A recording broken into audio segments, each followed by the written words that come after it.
The following is a presentation of the IHSA television network. America's original March Madness continues tonight all across regions in Illinois. U-High fans are still buzzing from an incredible comeback while Lutheran carries the torch for Rockford tonight. The Class 2A semifinals are next.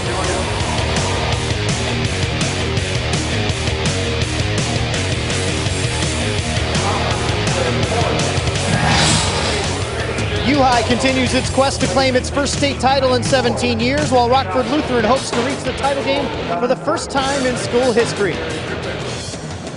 And welcome into our broadcast. Matt Rodewald with you here at Carver Arena as we get set for another set of semifinal action here. The Class 2A semifinals coming up next with Rockford Lutheran facing off against U-High of Normal, and then later on we will have a great semifinal matchup for you as well. Let's talk about what we've had throughout the entire day. A busy day of basketball here in Peoria in the River City. We've had Carrollton with a win, 45-44. Hanging on after losing a 12-point lead, seeing that erased in the second half. Illini Central with a valiant effort, but it was Joey Coonrod with a pair of free throws with 10 seconds left to get the win for the Hawks. They will be facing off against Woodlawn, finished third a year ago, roared out to a quick 24-7 start, hit 6 threes in the first half, and buried North Shore and the Raiders by a score of 62-44. Our second game tonight will feature number 1 against number 2. Breeze City, a school record, or I should say Breeze Central, a school record of 32 wins, taking on Seton Academy of South Holland, trying to win a state title for the first time since 2009. Got a lot of basketball for you. Let's get to it. We'll take a quick break and come back for you. Rockford Lutheran and Normal U-High coming up next on the IHSA television network.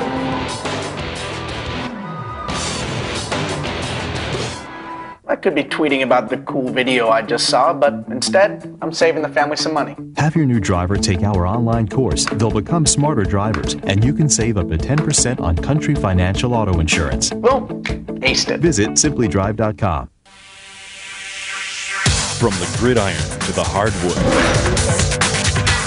on the links or on the track, on the diamond or on the ice. Go to prepfilms.com. It's easy. You can order your DVD online. At prepfilms.com, you make the memories. We'll make them last forever. I could be tweeting about the cool video I just saw, but instead, I'm saving the family some money. Have your new driver take our online course. They'll become smarter drivers, and you can save up to 10% on Country Financial Auto Insurance. Well, aced it. Visit simplydrive.com. Bring out the action hero in you. Fuel up right and get energized.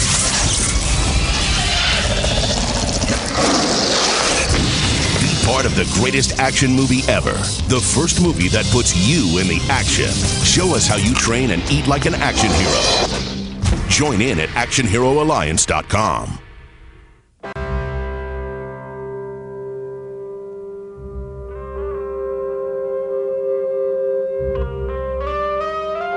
$7,000 high school students drop out every school day. That's a line of desks more than 4 miles long. We can keep students in school. Visit boostup.org and take the first step. IHSA Network Basketball is presented by Country Financial. What's your idea of financial security? Visit countryfinancial.com and we'll help you achieve financial security no matter where you're starting from. Pioneers head coach Bob Fitzgerald and Crusaders head coach Tom Guzzi, 2 head coaches with deep ties to these 2 schools that go back decades. Important games for those 2 tonight. And for the call, we send it over to Dave Bernhardt and Cameron Smith. Gentlemen. All right, thank you very much, Matt. What a great Final Four we have here in Class 2A. 3 of the 4 teams are ranked. Rockford Lutheran is the one outside looking in and make a big jump. And speaking of big, my partner Cameron Smith, course, a former guard at Southern Illinois University. You can appreciate big men. That's what U-High is going to run out here tonight. Yes, they'll definitely bring the size tonight. The Pioneers are one of the bigger teams in the 2A Final Four this weekend. They do a great job of utilizing their size on the glass and also in the paint, whether it's blocking shots or altering shots. Head coach Bob Fitzgerald loves that he can start two true centers inside of his lineup. So on the other side of the ball, now the Rockford Lutheran, they're going to do a great job tonight because they're the Cinderellas of this tournament. They're the underdogs, and if you love underdogs, this is your team that you need to pick. They need to try and counter Rockford or U-High's size by trying to box them out and put a body on a body. And for Normal U-High, they start 4 seniors. Their best player, he's a first-team All-Stater. That's Kata Bates-Diop. Well, he's one of the premier sophomores in the state of Illinois, and he does a great job of scoring the basketball at the rim and also rebounding the basketball. There's a reason why a lot of Division I schools are after this young kid. Now, to counter that, Rockford Lutheran is going to bring Tavius Montgomery to the front. He needs to have a big game tonight inside of that paint, and he really has an active game inside of that paint. He can really get up and sky tall trees. You know, for one of these two teams, they're going to be able to play in a state championship ball game. Both their head coaches, as Matt had said, have been able to beat down in the Final Four. But here you go, you get a chance here. The nerves early on for these two teams, whether their coaches have been here or not, is huge. Well, the first quarter is also a quarter to get the jitterbugs out. You want to feel comfortable out there. So we're not going to see maybe some pretty basketball in this opening quarter, but I promise you, as the time goes on, the basketball will get better and better. Rockford Lutheran got here by virtue of an easy win, 72-46. A legendary game for U-High, a 60-59 win over Teutopolis. More on that in a bit. But let's get things started here tonight at Carver Arena. Let's meet the entire rosters of these two teams. And for that, we go to Paul Herzog, our public address announcer. Good evening, basketball fans. On behalf of the Illinois High School Association and the City of Peoria, welcome to Carver Arena for America's original March Madness. This 2A semifinal game for 2012 features the Rockford Lutheran Crusaders 29-3 and the Normal University High Pioneers 27-4. And now to honor America. Please stand, remove your caps, and pause for a moment of silence as we remember the men and women of the armed forces serving us here and around the world, away from their families, protecting our freedom.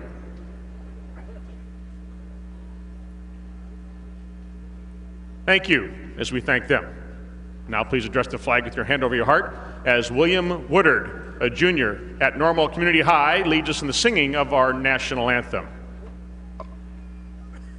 Oh, say, can you see by the dawn's early light what so proudly we hailed at the twilight's last gleaming, whose broad stripes and bright stars through the perilous fight o'er the ramparts we watched were so gallantly streaming, and the rocket's red glare, the bombs bursting in air, gave proof through the night that our flag was still there. Oh, say does that star-spangled banner yet wave o'er the land of the free and the home of the brave? Now let's meet the teams for the semifinal game. For Rockford Lutheran, 5'10" freshman number 5, Joe Kellen. 6'1" junior number 10, Luke Kohler. 6'1" junior number 20, Jake Milborn. 6'8" junior 21, Matt Eikenberry. 6'4" freshman number 24, Nate Weeding. 5'11" junior number 25, Nick Grigsby. 6'5" junior number 31, Brad Powell. And a 6'2" senior number 33, Charles Jones. For Normal University High, a 5'10" senior number 5, Tommy Schiller. 5'11" senior, number 13, David Castillo. 6'2" senior, number 15, A.J. Bruns. 5'11" junior, number 21, Brad Dooley. 6'5" sophomore, number 23, Malik Wildermuth. 6'2" junior, number 25, Nick Schroeder. 5'11" sophomore, 31, Tyler May. And a 6'6" sophomore, 41, Kane Wildermuth. And now the starting lineups. At a forward for Rockford Lutheran, a 6'5" senior, 14, Tavius Montgomery. At a forward for Normal U High, a 6'7" sophomore, 35, Keita Bates Diapi. At a guard for the Crusaders, a 6'2" junior, number 1, Terrence Roby. Another forward for the Pioneers, a 6'8" senior, 51, Mitch Styczynski.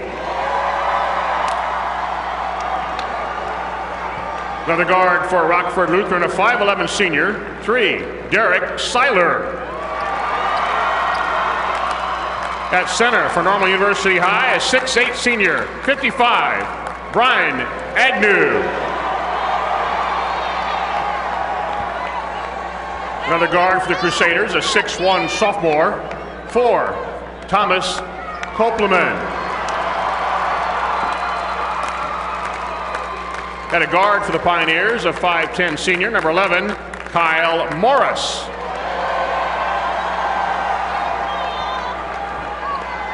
And at a guard for Rockford Lutheran, a 5'11" senior, number 11, Alex Oates. Another guard for Normal U High, a 6'1" senior, 33, Curtis Ellis. Head coach for Rockford Lutheran in his second year, a record of 46-16, Tom Guzzi. Assistant coaches, Dean Martinetti, Jerry Guzzi, Scott Erdman, Dean Green, and Nate Green. Head coach for Normal U High, his fifth year at the school, a record of 82-61, Bob Fitzgerald. Assistant coaches, Terry Lutens, Jeff Graham, Lester Hampton.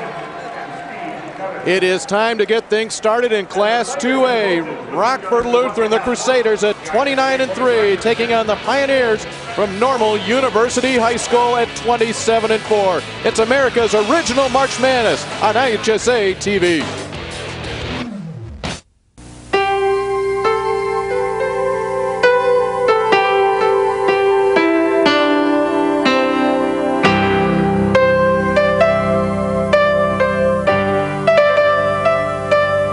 Just a reminder that kids who participate in high school sports tend to go a little farther than those who don't.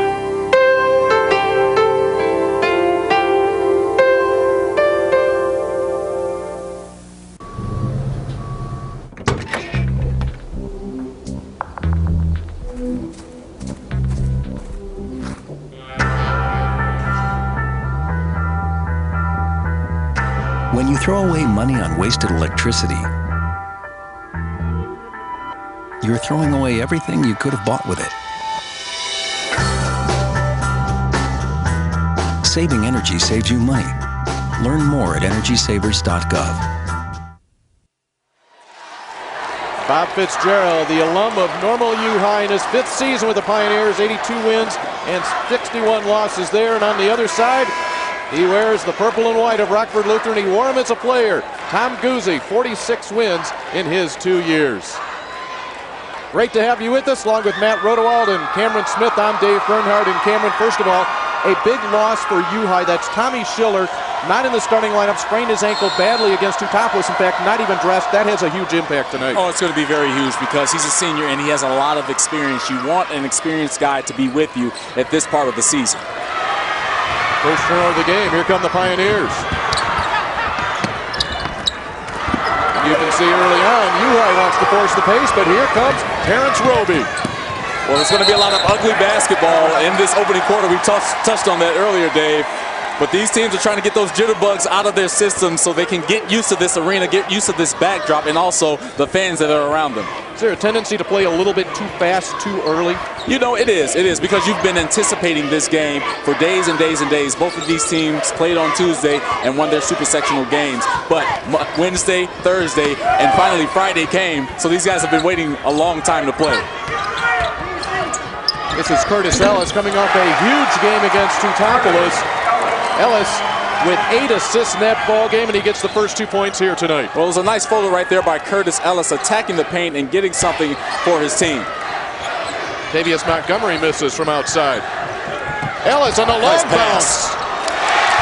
Bryn Agnew, the recipient of that dish from Ellis. Now, Curtis Ellis is taking the place of Tommy Shirley. He's done a great job opening up this ball game, replacing the senior. We saw him with the floater. Then we saw him make the great pass to his teammate. Now UI has a 4-zip lead. Ellis was a starter the last 2 years, and then when Cates Diop really got things going, Ellis took a seat, was coming off the bench, and obviously gets the start here tonight. Another opportunity here for the Crusaders off the iron for Derek Seiler. This is Kyle Morris. Open, Ellis, 3. And Alex Oates will bring it the other way. And it's not a bad look by Curtis Ellis on that 3. He already hit the floater, so hey, why not take another shot? You're feeling good, take it. Montgomery the spin. And too much, a walk. And that's a factor, that size factor that U-High presents made Montgomery travel on that play. You see those big trees in there, you don't want to get your shot blocked, and so he tried to do something a little fancy and end up traveling.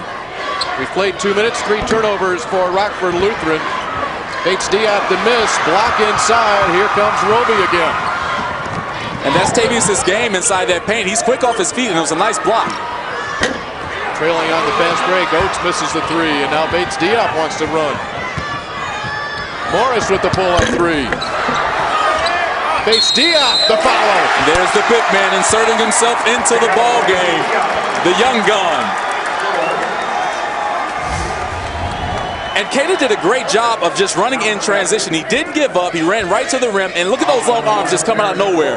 Gets the rebound, gets the foul, and gets the basket. That's why a lot of Division I schools are all over this kid.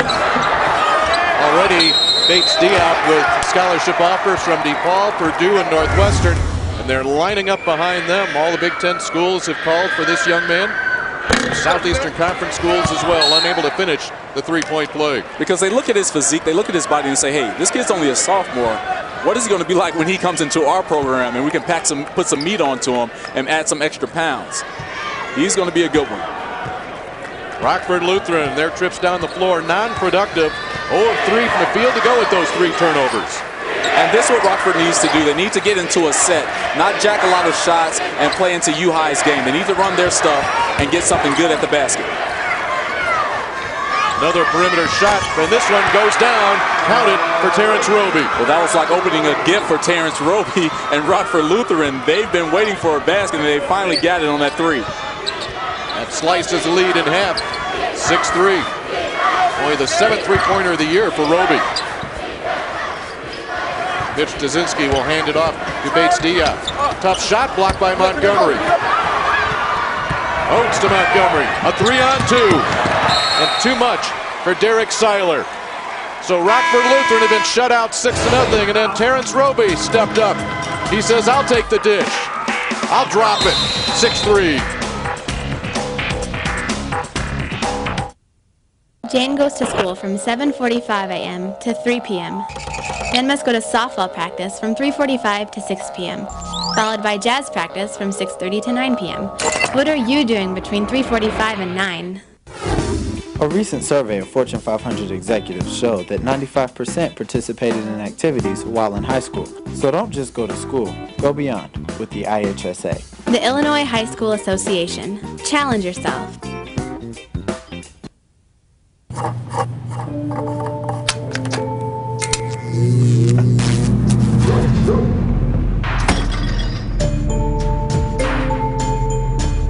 Traditional light bulbs actually generate 9 times more heat than light.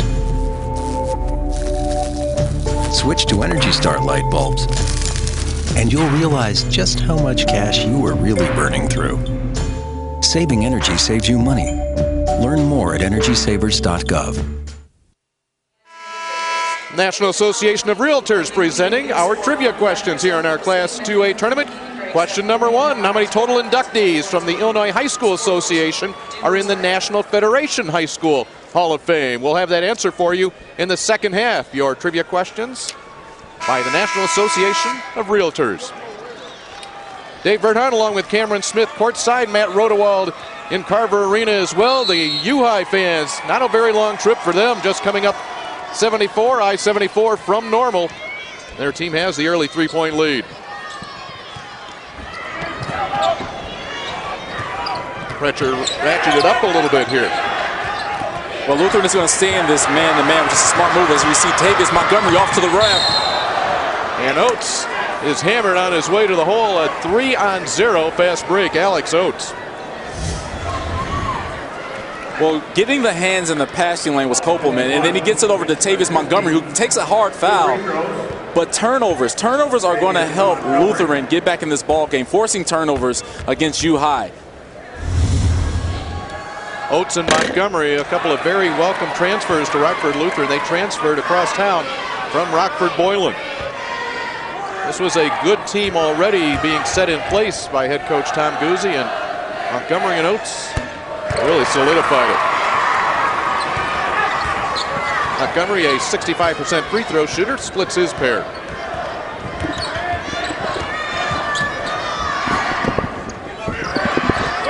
Once again, denying the ball inside. Bryn Agnew has it poked away. Here come the Crusaders. Seiler to Montgomery. And that will be a foul against the Pioneers. But I like what the Crusaders are doing defensively. They're getting their hands in the passing lane, getting deflections, and getting steals. Tavius Montgomery has really inserted himself into this ballgame in this first quarter. He's getting to the free throw line and drawing fouls on the bigs that U-High has. Second personal foul for number 51. You see him right there, Mitch Tazinski. And for that, Bob Fitzgerald will bring him out of the game. A couple of substitutes in for U-High. They will bring in Kane Wildermuth. Now, they don't lose much in size. His 6'6", 200-pound sophomore. On the pull-up, Thomas Kopelman, the nice roll. Nice shot right there by Thomas. The one dribble pull-up. You practice that every day, and Thomas did a great job of taking advantage of that opportunity. 6 points run off here by Lutheran after a 6-0 run to open the game by U-High, but Bates Diop will knock down his second bucket. He has 4. Well, that was a big play by the sophomore on that. He felt that the momentum was shifting towards the Crusader side, and he said, hey, I need to get a bucket for my team. Nate Weeding into the ball game. He has it now for Lutheran, a freshman. He's coming off a 23-point performance against Fieldcrest in the Super Sectional. And look at Ellis, Curtis Ellis, the steal, the slam! Curtis Ellis with a little flight school on that breakaway, but he has been a huge factor in this first quarter, replacing Tommy Schiller, the senior. Curtis Ellis is doing a great job offensively for his team. Tommy Schiller, the 4-year starter. It's not a bad deal when you can bring in a 2-year starter to replace him. Yes. Ellis has given U-High the 4-point lead. Nobody home for Montgomery. This is Kyle Morris. And the size by U-High forced that turnover. Kyle Morris with a breakaway layup. Great job defensively by the Pioneers. Nick Schroeder into the ball game. He's guarding Weeding. Strong move by Montgomery. Well, U-High has gotten things started here in the defensive end. And they thrive in transition as Curtis Ellis picks the pockets of Thomas Kopelman and gets that dunk. And then again, we're going to see the length of the Pioneers on that baseline. Tavius Montgomery just throws it away, and Kyle Morose is just in the right spot, and he gets the steal and gets the layup. Get a good look at Curtis Ellis, the 6'1 senior. He's a warrior. That's how his coach Bob Fitzgerald describes him.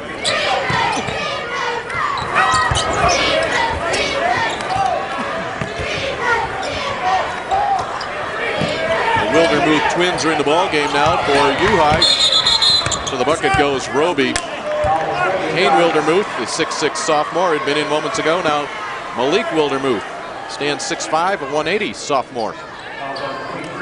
Now, offensively, the Crusaders, it just doesn't seem like they're getting into their sets the way they want them. The defensive pressure by the Pioneers is disrupting the timing of the Crusaders. They need to do a better job of getting in their sets and being patient when they have the basketball.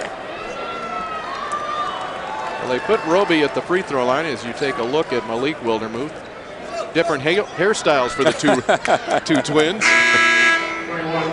Well, they had put Roby at the free throw line to shoot 2, and then Bob Fitzgerald got the ear of one of the officials and said, wait a minute, he was on the ground, and so that's why we're inbounding underneath the bucket.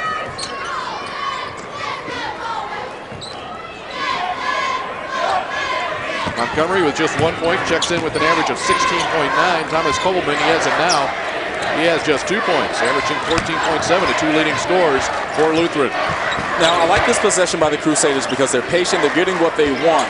Now, you don't have a shot clock in high school basketball. Well, in the state of Illinois, you don't have a shot clock. And these guys need to utilize the time when they have the ball. And they give it away. So just when you say they have the patience, it was a careless type mistake up front by Roby. Well, that's a backbreaker for the Crusaders because they had a good possession going, but Roby just got a little case of happy feet on that play and was called for the travel. 12-6, U-High's double up Rockford Lutheran. The Crusaders having turned the ball over 7 times here in the first 6 minutes of this game. Brad Dooley with it now for the Pioneers from U-High. Looking for 3, coming up short is Nick Schroeder. He's their 3-point threat. 64 of them on the season to lead this team. Well, I think that every time the Pioneers see Nick put up a shot, they think it's going in. You can see some of the players just fading back on defense. Possession here will go to U-High. Evidently went off the hands of the freshman, Nate Weeding. There's Tom Guzzi. He was down in the state tournament in 1991. A year later, it was Bob Fitzgerald. Both of them at the respective schools they coach at. Numbers for U-High. The big step. Kane Wildermuth got caught underneath. And the urgency by Montgomery on the defensive end is huge for these guys. He's been the one bright spot for the Crusaders so far in this first half.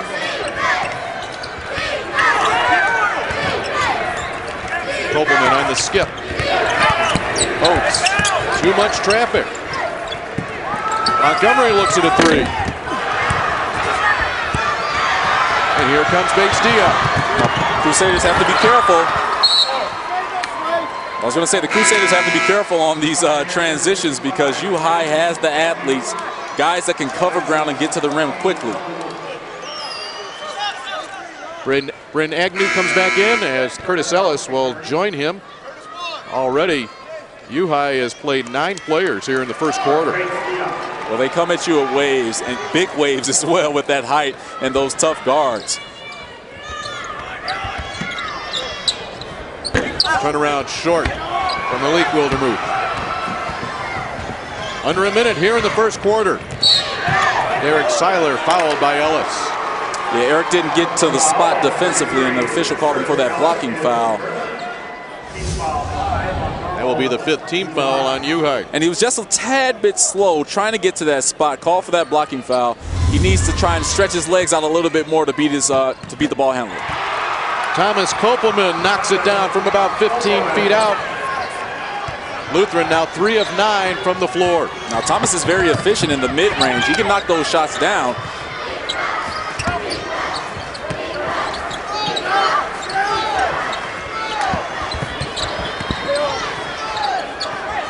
Do they hold for the final? Now with 15 seconds, that's exactly what Ellis will do. Yeah, Coach Fitzgerald was over on the sideline screaming, saying, hey, pull it out. Let's get the last shot, guys.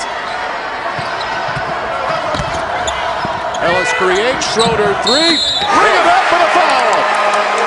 That is huge. Nick Schroeder coming up big for the Pioneers. Now, he missed a previous 3-pointer in that same corner, but this time he knocked it down and also got fouled.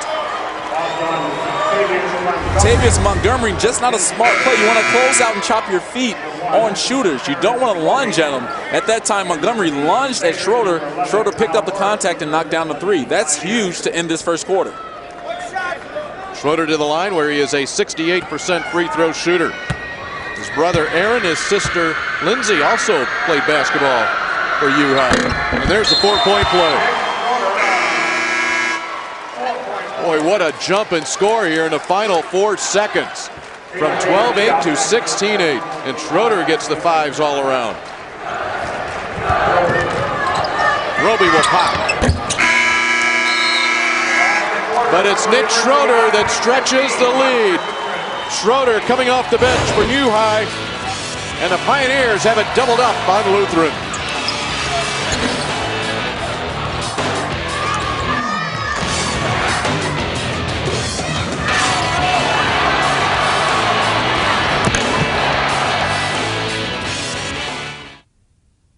How come an insurance company thinks 15 minutes is enough time to do a good job? How come insurance companies tell me how much I can save before they even know what I need? How come nobody gives me a financial plan? I can understand? Country Financial does. Your country representative can help protect what you have now and prepare for the future. Somebody who knows retirement planning and insurance. No kidding. At Country, we always ask, what's your idea of financial security?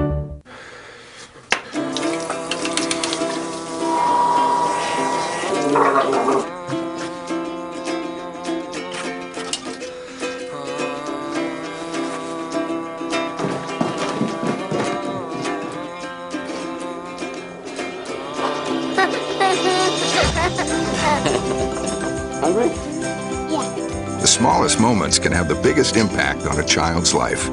Take time to be a dad today. Pioneers of U High doubling up Rockford Lutheran so far, 16-8 as we head to the second quarter of this Class 2A semifinal. Matt Rodewald with you here at Carver Arena. Take a look at Alex Oates. He's had an interesting year so far. Started in the Fall League when he took an elbow in the stomach in a game. Some of the pain from that persisted. Wasn't sure why. A couple of days later it was revealed to him that he had a ruptured spleen because of it. The recovery was very tedious, shortness of breath quite a bit throughout the season. And you know, when the Rockford Lutheran Crusaders finally avenged their 3 defeats to Byron, who was leading the scoring? Alex Oates with 17 points in that sectional semifinal game. You know, man, and then Alex talking about all that stuff, the spleen, the anemia set him back for a few games. You talk about making it a long season, but here he is playing on the floor of Carver Arena. He gets a little bit of a breather here. And that is true determination. I mean, how many people can come back from those type of ailments and play basketball? That's a testament to that young man's character and also his work ethic.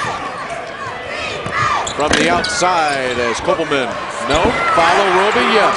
And a nice offensive rebound by Terrence Roby on that play. He's trying to inspire his ball club, yelling at his teammates, saying, hey guys, let's go, we need to get back in this game. For U High, we talked about their size as Bates Diop hits from the outside. Well, I was going to tell you about how they've scored 12 of their first 16 points in the paint. And that time Diop scores from the outside, and now in the paint the other way, it's the freshman Nate Weeding. And this is what the Crusaders want. They want to get out in transition, make the bigs of U High run down the court. The Crusaders feel that they have better athletes in transition, smaller guys that can get up the court quicker than U High's guys that have the length.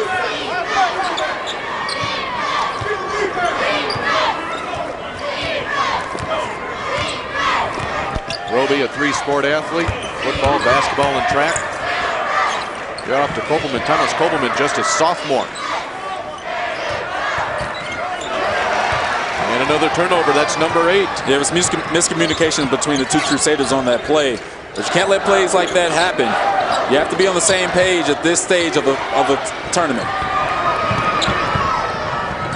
Roby, the catch to stop, you can hear the slap from here. And Roby is feeling it right now. You see him shaking his right hand. As you mentioned, Dave, you can hear that slap all the way over here. Wow. The Pioneers are going to make you earn it tonight. No layups. That's the old Detroit Pistons rule. We're going to make you earn everything you get. I bet you that Terrence Roby's arm is still stinging. Oh, yeah. Malik Wildermuth got him.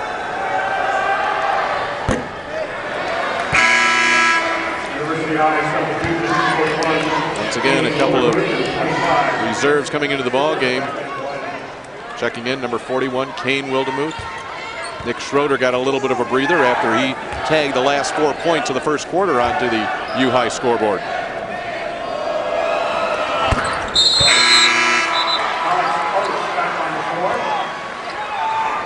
(18-13) as the Crusaders try to inch their way back.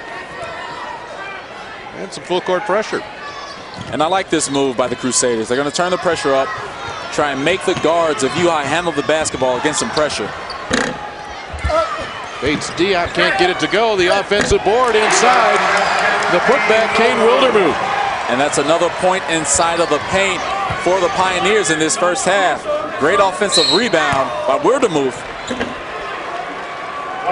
Well, we talk about the size, and you can say 6'7", 6'8", 6'8", but when you can bring 6'5", 6'6" off the bench, it never lets up. You never get that opportunity to take a break in the paint. Right, these guys are identical in size. I mean, when you see two Pioneers being subbed out, the same guys are coming back in terms of size.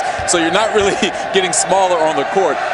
And the impressive thing about the Pioneers is that these big guys can get up and down the floor. That's very impressive to see this. Montgomery finds Roby after the turnover. And this is why they're in that full court press. They want to create some chaos and some turnovers to get back in this ball game. Remember, U-High playing without their normal starting point guard, Tommy Schiller. Curtis Ellis taking his spot, sliding over from a shooting guard spot to the point, is fouled by Roby. And Terrence Roby trying to slide over, just never got his feet set, never got his body set to take that charge. Still moving his feet, but a good job by Curtis Ellis to be strong with the basketball on that play. Roby will have to have a seat. He picks up his second personal foul, replaced by number 33, Charles Jones, a 6'2" senior. Now it's going to be interesting with Roby on the bench because he kind of spearheaded that full court pressure that the Crusaders presented.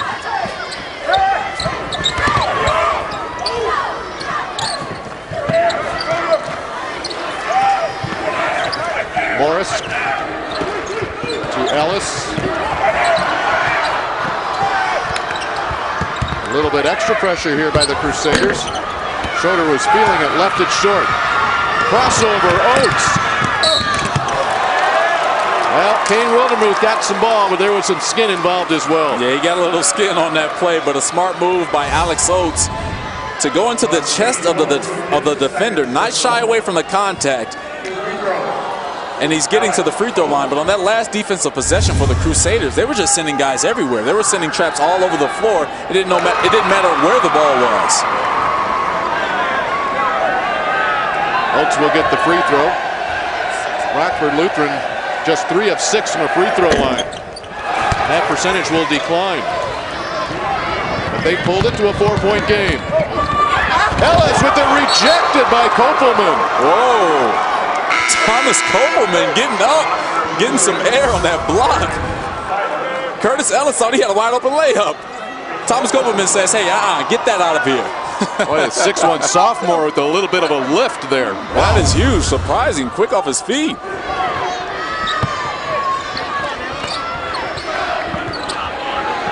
Up top, Schroeder.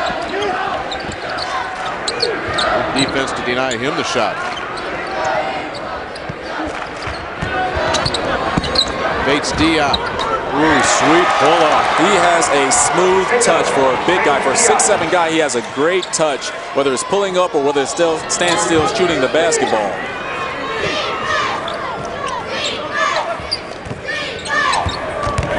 Taken right away by Bates Diop. Ahead to Schroeder, and that time Kopelman will pick up the foul. Well, Keita Bates Diop is showing us everything in this first half. He's hitting jump shots, getting blocks, getting rebounds, and feeding teammates so they can get points. Okay, look out. Here comes Schroeder. That's Weeding with the foul.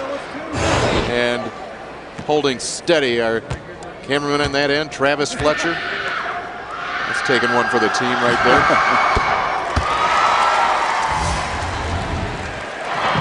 I like that Diop had his head up on this break, but look at our cameraman standing in there tough, getting a little contact. He says, hey, I'm ready for some playoff basketball. It's state tournament time. Nick Schroeder is 6'2", 170-pound junior with his 5th point of the night.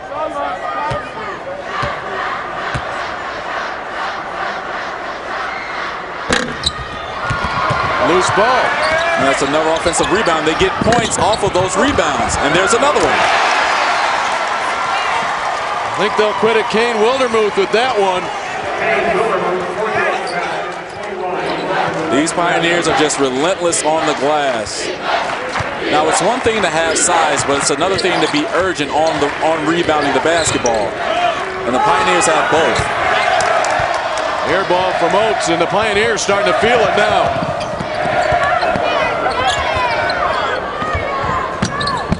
The corner, the drive, the rebound to Weeding. Montgomery has been quiet. Great hands by Wildermuth. Now Morris, and a travel. The feet just couldn't quite get set. Well, Rockford Lutheran had pulled it within 4. However, it's Pioneers. They lead it by 9 at the break.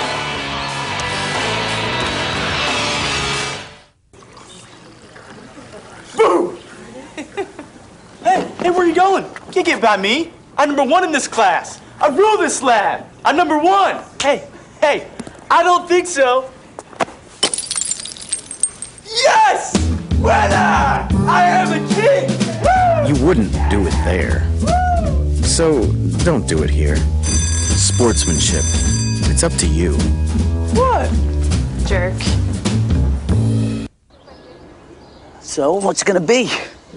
We could ride bikes, skating, movies, zoo, whatever you guys want to do. Can we just do this? Yeah. We could just do this. The smallest moments can have the biggest impact on a child's life. Take time to be a dad today. When the state tournament comes to Peoria, they open up the exhibit hall next door for the March Madness experience. This has been a tradition since Peoria got the tournament in 1996. They've added something every year. A couple of more full courts, and of course wheelchair basketball, a huge part of March Madness experience, all part of the Peoria Civic Center, attached here to Carver Arena. So folks that come to Peoria, they come in to watch a little basketball, they can go next door and be a part, an interactive experience with basketball. A lot of these folks that have come here tonight will do just that. This, of course, is semifinal game #1 in Class 2A. Rockford Lutheran taking on the 4th-ranked U-High Pioneers. Coming up next, we will have #1 versus #2 in the state. That will be Breeze Central taking on Seton Academy. That was a monster screen set by Tavius Montgomery on Curtis Ellis, but another turnover by the Crusaders, and then the Pioneers turn it right back over. Nice pass. Montgomery to Oates. That's a big exchange right there for Lutheran. Morris, 3 off the right side of the iron, but look at the rebound inside by Wildermuth. What a job Kane Wildermuth has done coming off the bench tonight. He has 6 and a chance for another. Now we're going to go back on the turnovers. It was a couple of bang-bang plays, but Montgomery makes a great pass over to Oates, who gets the layup. But again, the size and strength of the Pioneers have been a deafening factor against the Crusaders. It's been huge in this first half. Wildermuth cannot add to that 6-point total. He also has 5 rebounds here in the first half. We still have 3 minutes to play. Holtman guarded tightly by Ellis.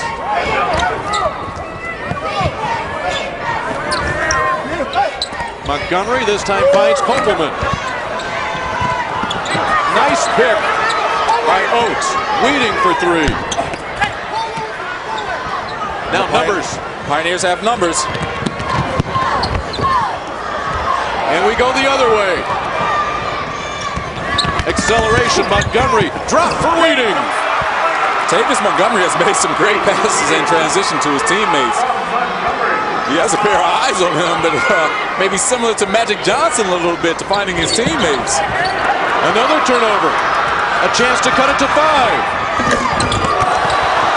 Unable to do so, and the Rockford fans wanted a foul. Somehow it ends up into the hands of U-High, and the tip will go to Bates Diop for his 10th point of the night. Well, Dave, I think we're going to have whiplash the way this game is going, back and forth, turnover after turnover.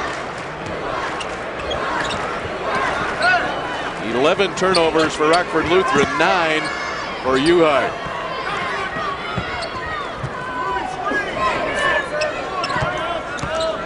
90 seconds left here in the first half. And the Crusaders are going to run this motion offense. Sometimes it's a 4 out, 1 in. Sometimes it's a 5 out, none in. They just try and get the ball movement, get bodies movement, and get the defense on, have the defense on the heels. Montgomery wanted a little bit more emotion. He was not too bashful about showing his emotions. Minute left here in the second quarter. Oates launches. Kopelman. Taken Another away steal by Weeding. Huge. Huge play. This is why the Crusaders are here in the state semis. Because of this. They're scrappy. They get those turnovers. They get fouled. They get to the free throw line. They make you do uncharacteristic things. When you play tough-nosed defense, you force your opponent to turn the ball over like they've never turned it over before. They're in the passing lanes. They're getting their hands down. They're getting out in transition and running. Nate Weeding at the line, just turned 15 years of age. Unbelievable. And there he is, a rebound. Wow. How about that 4-point play for the freshman?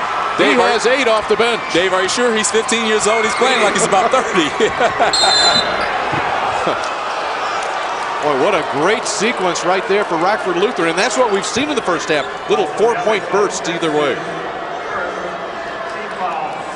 16 foul goes against Lutheran. 38.5 seconds left here in the first half. Biggest lead has been 9. Sits at 5 right now.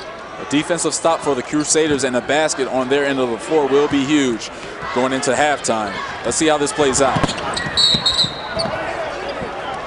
Foul from behind should send Curtis Ellis to the free throw line. This is a U-High team that has lost 4 games this year. All 4 losses coming to either 3A or 4A teams. They've lost to Lanphier, to Richwoods, to Normal Community, and Normal West. All teams that at one time have been ranked respective top 10s in their 3A, 4A polls. A combined record for those teams, 88 and 29. Well, they're battle tested. The Pioneers are battle tested, and that's one of the reasons why they're down here playing in Peoria. Of course, there's different university highs around the state of Illinois. One you are watching tonight comes just down the road from Normal. And they're trying to sort out some substitutions here. Off onto the bench comes Kane Wildermuth. What a first half. Oh, he's been a spark plug off of the bench for the Pioneers, just on the boards and finishing plays at the rim. 1-1 here for Ellis. Only 50% from the line this year. Well, he knocked that one down like he's shooting above 80% from the free throw line. He's played some heavy minutes in this first half, but he's showing no signs of fatigue. 6'1" senior. The lefty knocks them both down. Now Malik Wildermuth will come in. He'll replace Ellis. 31-24. Now defensively, if you're the Pioneers, you don't want to foul in this possession. The Crusaders need to get their offense flowing before this first half is over. Force the ball into traffic. Weeding wanted a timeout. Possession will stay with Lutheran if it's a held ball. I believe that's how they will rule it.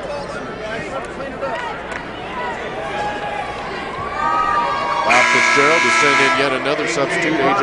Bruns coming in.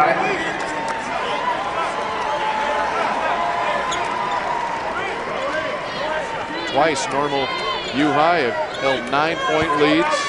Lutheran got it within 5. They'll get an opportunity here. Just under 17 seconds to play in the first half. Looking for 3. Kopelman nails it. And that was a great underneath out of bounds play by the Crusaders to get Thomas that 3-point shot. Now the Pioneers have to go now. The clock is winding down. Morris triple team. They're not going to get it off. Or would let it count it. That was quite the throw there by Kyle Morris. So a 9-point lead has now been shrunk to 4. 31-27. This, your Class 2A semifinal. The winner to meet Seton Academy or Breeze Central tomorrow night for the state championship.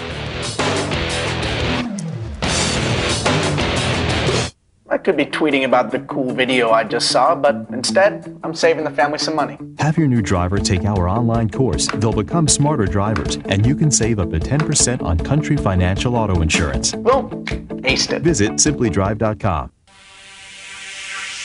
From the gridiron to the hardwood, on the links or on the track, on the diamond or on the ice, go to prepfilms.com. It's easy. You can order your DVD online. At prepfilms.com, you make the memories. We'll make them last forever. I could be tweeting about the cool video I just saw, but instead, I'm saving the family some money. Have your new driver take our online course. They'll become smarter drivers, and you can save up to 10% on Country Financial Auto Insurance. Well, aced it. Visit simplydrive.com.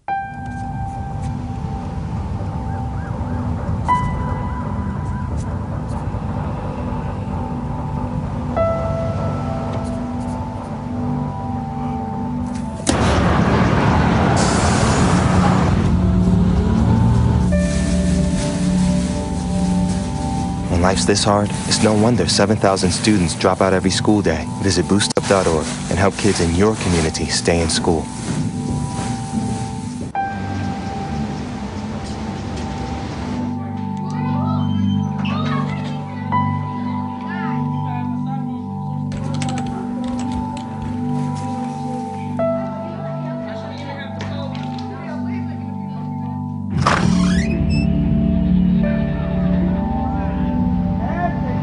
When life's this hard, it's no wonder 7,000 students drop out every school day. Visit boostup.org and help kids in your community stay in school.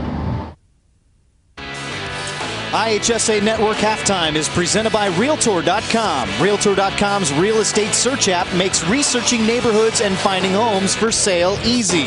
Download it for your smartphone in your market or at Realtor.com/mobile. 4-point lead for the Pioneers at the break. Bob Fitzgerald, this has been a breakneck pace. How comfortable are you with your kids playing like this? Well, I'm comfortable with it. I'd be a lot more comfortable. We'd start giving them the ball back and giving them chances to score once we secure rebounds. They probably got 8 points on just real simple plays. That last three-pointer right there, that's absolutely atrocious. If our kids want to find a way to make it into a state championship game, we got to be able to guard them for at least 16 seconds. So what do you tell them at halftime? Well, I'm going to get into them a little bit because that's ridiculous. That's ridiculous. When you're up by 7 points to give a kid a 3 or whatever it was in that stage of the game, our kids got to know if they want to make it to 8 o'clock at night down here, they got to guard that play. Okay, Coach, we'll see how they respond when they come out. Head coach Bob Fitzgerald not happy with the way his team finished up the half, but they still have the lead. Pioneers up 4 here at the break.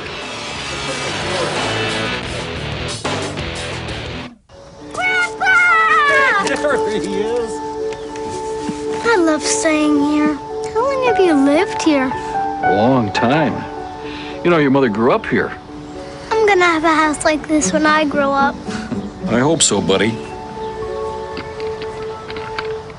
I hope so. For the first time in generations, the dream of home ownership is being threatened. Realtors, members of the National Association of Realtors, are here to represent you and protect home ownership.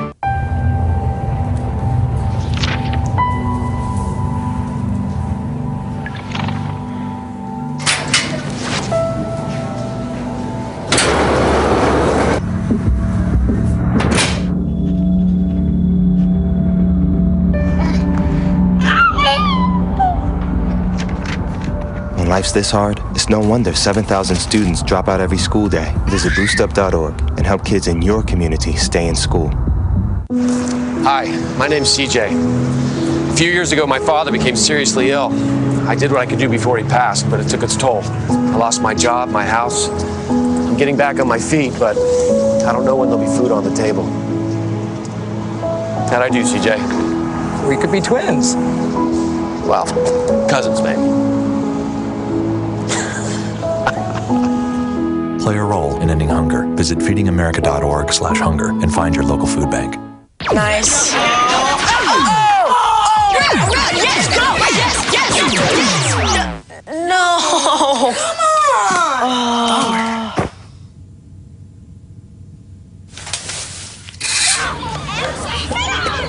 Oops. Yeah, sure. Let's go. Go. Moms everywhere are finding ways to keep kids active and healthy. Works every time. Get ideas, get involved, get going at letsmove.gov. Entertaining first half here at Carver Arena with Normal U High, a 31-27 lead over the Crusaders of Rockford Lutheran. Matt Rodewald with you at Carver Arena as we take a look at the highlights from the first half. It's been up and down and lots of turnovers, and U High trying to settle the score, at least get control of this one. And then early on you saw Curtis Ellis with a couple of buckets, the senior warrior trying to will his team into the state championship game. Back and forth we go with Rockford Lutheran and the Nate Wading, the freshman. And there's the layup from Alex Oates, and you saw the pass from Tavius Montgomery, who struggled scoring-wise with 5 turnovers, but he's dished the ball off 3 times for a couple layups for U High. Also, Mitch Dazinski with 2 fouls early on. He sat for most of the half. He only played 4 minutes. That actually opened up the floor a little bit for both sides. Struggling from the field, 3-point shooting-wise. Turnovers pretty even, and 8 steals apiece. It's a defensive battle. They're getting after it in the passing lanes, and U High with a 4-point lead at the break. Stay with us on the IHSA Television Network. I'm Matt DeBlock, a 4th-generation family farmer from Aledo, Illinois. Family farmers like me are a lot like you, but we still have to earn your trust every day. Growing the best and safest food we can raise, treating our animals with respect and care, and protecting the world we live in. All of that makes me a lot like you, and a lot like the 94% of Illinois farmers who are family farmers. Hey, my name's Katie and I'm in the 9th grade. I'm an A average student and I'm an athlete working towards a scholarship. And everybody tells me how much potential I have. But I just wish someone would tell me where my next meal is coming from. Katie, how'd I do? Do you have to be so serious? Well, I mean, I did like a crazy dance in a movie if you want me to like, you know, do a little, no. Play a role in ending hunger. Visit feedingamerica.org/hunger and find your local food bank. All right, guys, we gotta be smarter about what we bite on, okay? I want everyone to go outside. We're gonna run Red Rover on 3. What about you, Tony? I'm gonna run around in circles, flatten my arms, and make engine noises like this. When it comes to playing, we kids are the pros. We're eating right, too. We fuel up to play 60. If your school doesn't have a program, be a leader. Start one. Click today and join the movement.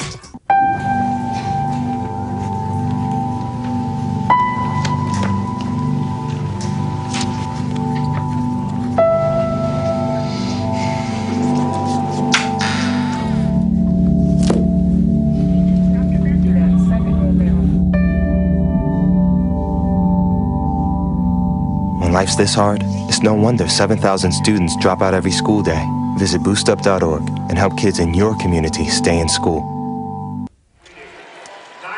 A 7-2 run to close the first half by Rockford Lutheran has pulled this into a 4-point game. We welcome you back to Carver Arena along with former Southern Illinois University guard Cameron Smith. I'm Dave Bernard. And Cameron, we heard Bob Fitzgerald none too happy about the turnovers, but turnovers have been a story here in the first half. They have been a big story in this first half. I mean, both teams turning the basketball over 10 times, more than 10 times. So that you can't have that at this stage of the state tournament. I'm sure that in the locker rooms, both head coaches talk to their players saying, hey guys, we need to calm down, do what we do best, and get back in the game in the second half. You know, if you were going to look at the stats and you see that Rockford Lutheran has 11 turnovers, only 11 field goals, and their leading scorer, Tavius Montgomery, has 1 point, you would be thrilled to be down with by just 4. Yes, I agree. I mean, Tavius has to get himself going in this second half, but the Crusaders have fought and fought and fought in this ball game, so it's going to make for a pretty interesting second half. And we're just about set to get that second half started. You see Keita Bates-Diab, he has 10 points. He leads his team. It is a 31-27 Pioneer lead. Hey, great party. Oh, thanks. Here you go. 1 hamburger, medium well. This is well done. No. That's medium well. What? Are you calling me a liar? This thing is practically burned. That's it. You're not going to come to my house and tell me how to cook a hamburger. You wouldn't do it there. You gotta be crazy. So don't do it here. Sportsmanship. It's up to you. My name is Fernanda. I'm the wife of a teacher. Budget cuts affected my husband's salary, so I'm picking up some part-time work. We're doing everything we can to make sure our kids eat today. Tomorrow, I just don't know. Fernanda, how'd I do? Well, I usually fold the underwear first. I meant the acting, but good to know. Play a role in ending hunger. Visit feedingamerica.org/hunger and find your local food bank. 4-point deficit for Rockford Lutheran as we get set to start the second half. Tom Guzzi, it's been your freshman that's keeping you in this one. Yeah, he's played it pretty well for us. We got to do a better job on the offensive, on the defensive boards. We're actually pretty fortunate to be only down 4. We didn't play very well. Hopefully, second half we can turn it around. 8 steals, but lots of turnovers. What do you have to do to get control of this one? We just need to relax. We're trying to go 110 miles an hour and just rely on what's got us here. We're just moving too quick, trying to, they're good. That's a good team we're playing. That might be part of it. But bottom line is we need to try to slow down and get good shots every time down the floor. Okay, Coach, good luck in the second half. Head coach Tom Guzzi trying to rally his troops and get over the hump. They didn't lead at all in the first half. Dave?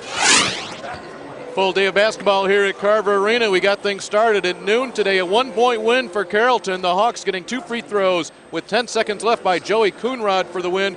And then Woodlawn heads to the state title game in Class 1A thanks to that 18-point win over North Shore. Coming up following this game, number 1 versus number 2. Breeze Central with just 1 loss on the year, taking on Seton Academy. The Sting had been the number 1 team most of the season. That will follow our Country Financial 3-point showdown between games here this evening. First, we have some business to take care of.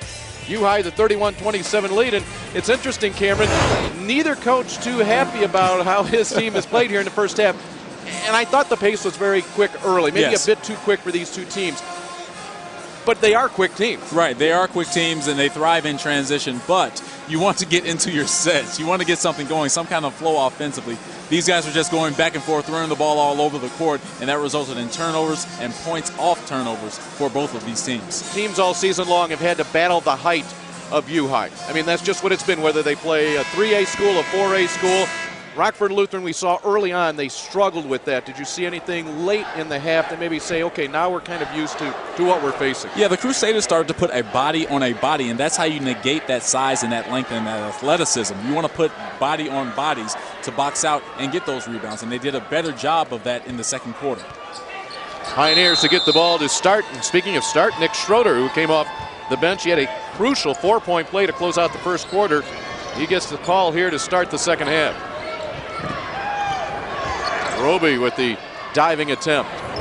Inside, Stasinski can't get it. Mitch Stasinski scoreless tonight, came in averaging 9 points per game, and that will be a foul, the third on Stasinski. He hasn't played much, didn't get much time in that first half because of foul trouble. And that was a double negative for Nick on that play because he misses the layup on one, then he fouls a player 95 feet away from the basket. You can't have those type of things happen. Only 4 minutes for the 6'8" senior. Montgomery going strong, still can't get his first field goal tonight, but there's Roby, and we have ourselves a 2-point game. But I like that move by Montgomery going into the chest of Nick to try and pick up another foul on the big guy, but Roby has his teammates backed, and he gets the offensive rebound and the layup. Roby with 10 points here. Bates Diop misses, but there is the foul by Stasinski for his first basket of the night. Well, Nick says, hey, I'll miss one, but I'm not going to miss my second one. Trailing is Montgomery. Look out. Which way is it going? A blocking call, and that will go against Stasinski. He saw him coming and couldn't get set. And that was a great call by the officials. Stasinski was never in position. You saw him sliding over to his right to try and pick up that charge. Montgomery just a little sleight of foot on that play. But Nick, when you see a player slide over and turn his shoulders when they try to take a charge, they're going to be called for the blocking call anytime. 54 seconds into the third quarter, and Mitch Stasinski will have to head to the bench with his 4th foul. In to replace him is Bryn Agnew. Agnew at 6'8". Montgomery with just 1 free throw in this game. He came in averaging 16.9. Honorable mention All-Stater. And it's obvious that the size is affecting Montgomery on his drives and on the offensive end. He's just trying to find ways over those long arms and over those big hands. Tried to do it the spin move there. Caught a little bit of a break touch last by the Pioneers. This is a normal U-High team. What a game they had in the Super Sectional. They beat Teutopolis 60-59. Yeah, that's close. That's not the story. U-High was down 18 just 22 seconds into the fourth quarter, and they make the miraculous comeback. In fact, Bob Fitzgerald, the head coach, he admitted, he said, I thought we were done. Well, it's rare that you're down 18 with 7 minutes to go in a ball game and come back and win. You don't hear that very often. There is the road to the Final Four for the Pioneers. Knocked off Bloomington Central Catholic, Olympia, Notre Dame, and Pleasant Plains before that big win over Teutopolis. That was in the Springfield Super Sectional. Kopelman out of the inbounds. Strong rebound, Montgomery. And that's what Montgomery does. I mean, he's a lively body inside that paint and on the boards. The Pioneers have to do a better job of boxing him out. Roby trying to get a little post-up action going on Morris. Sets it up for Montgomery. Nice fake. Not a great finish. And he's coming up a little lame, Dave. Looks like he hurt his left ankle. He's trailing the play. You'll see him just come into your frame there. Ellis misses badly. Well, we'll keep an eye on Tavius Montgomery.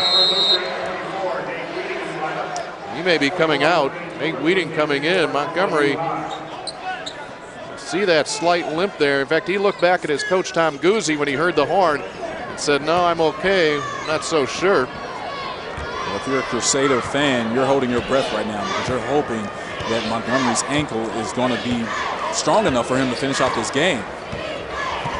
U-High just 1 of 8 from three-point range here tonight. That one, though, was a big one. That was Nick Schroeder as we take a look at Montgomery.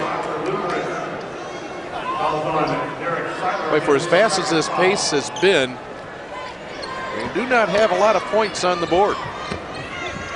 Looks like Montgomery just getting a little bit of a breather right now. Here comes Kyle Morris, quarterback for the Pioneers.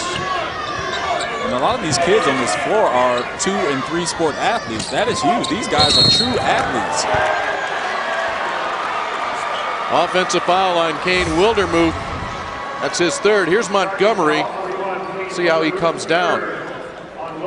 Oh, yeah, there it is right there. Twisting that left ankle on the baseline. Just putting all that weight on it.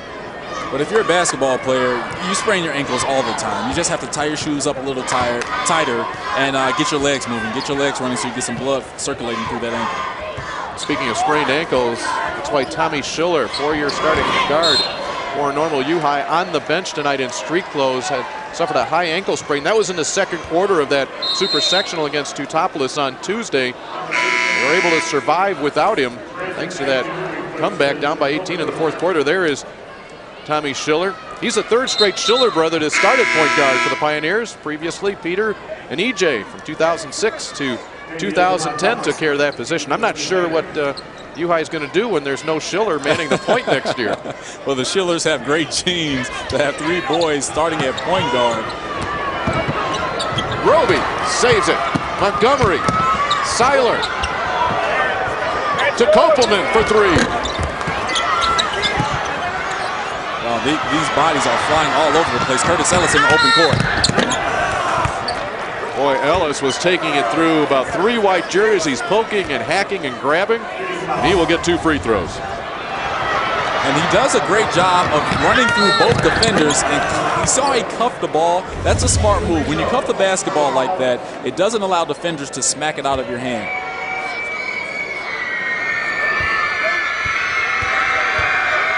How big has this young man been in this ball game? I mean, he's replaced Tommy Schiller at the point and stepped up and gave some great minutes.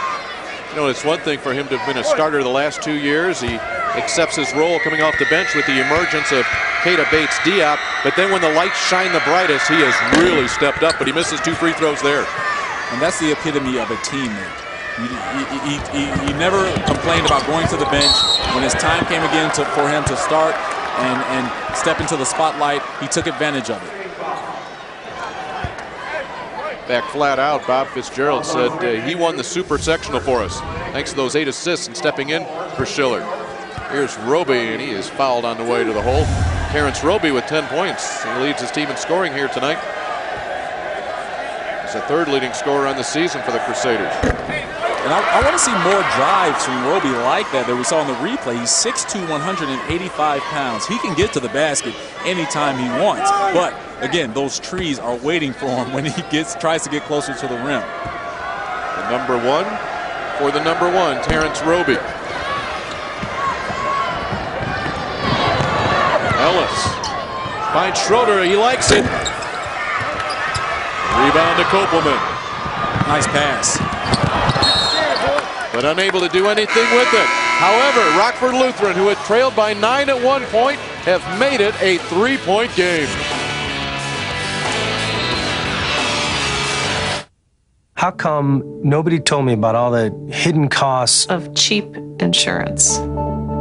How come? How come insurance companies tell me how much I can save? Before they even know what I need. How come How come nobody asked me what my idea of retirement is? Country Financial does. Your country representative can help protect what you have now and prepare for the future. Somebody who knows retirement planning and insurance. I like that. At Country, we always ask, what's your idea of financial security? You realize that 49 million Americans struggle with hunger? That's 1 out of every 6 Americans. These people are around us every day. They're our friends, they're our coworkers, their kids go to school with our kids. Sometimes we're not even aware that they're struggling. This problem is closer than you think, but so is the solution. Give a gift of meals to a family in need. Visit feedingamerica.org/giveameal today.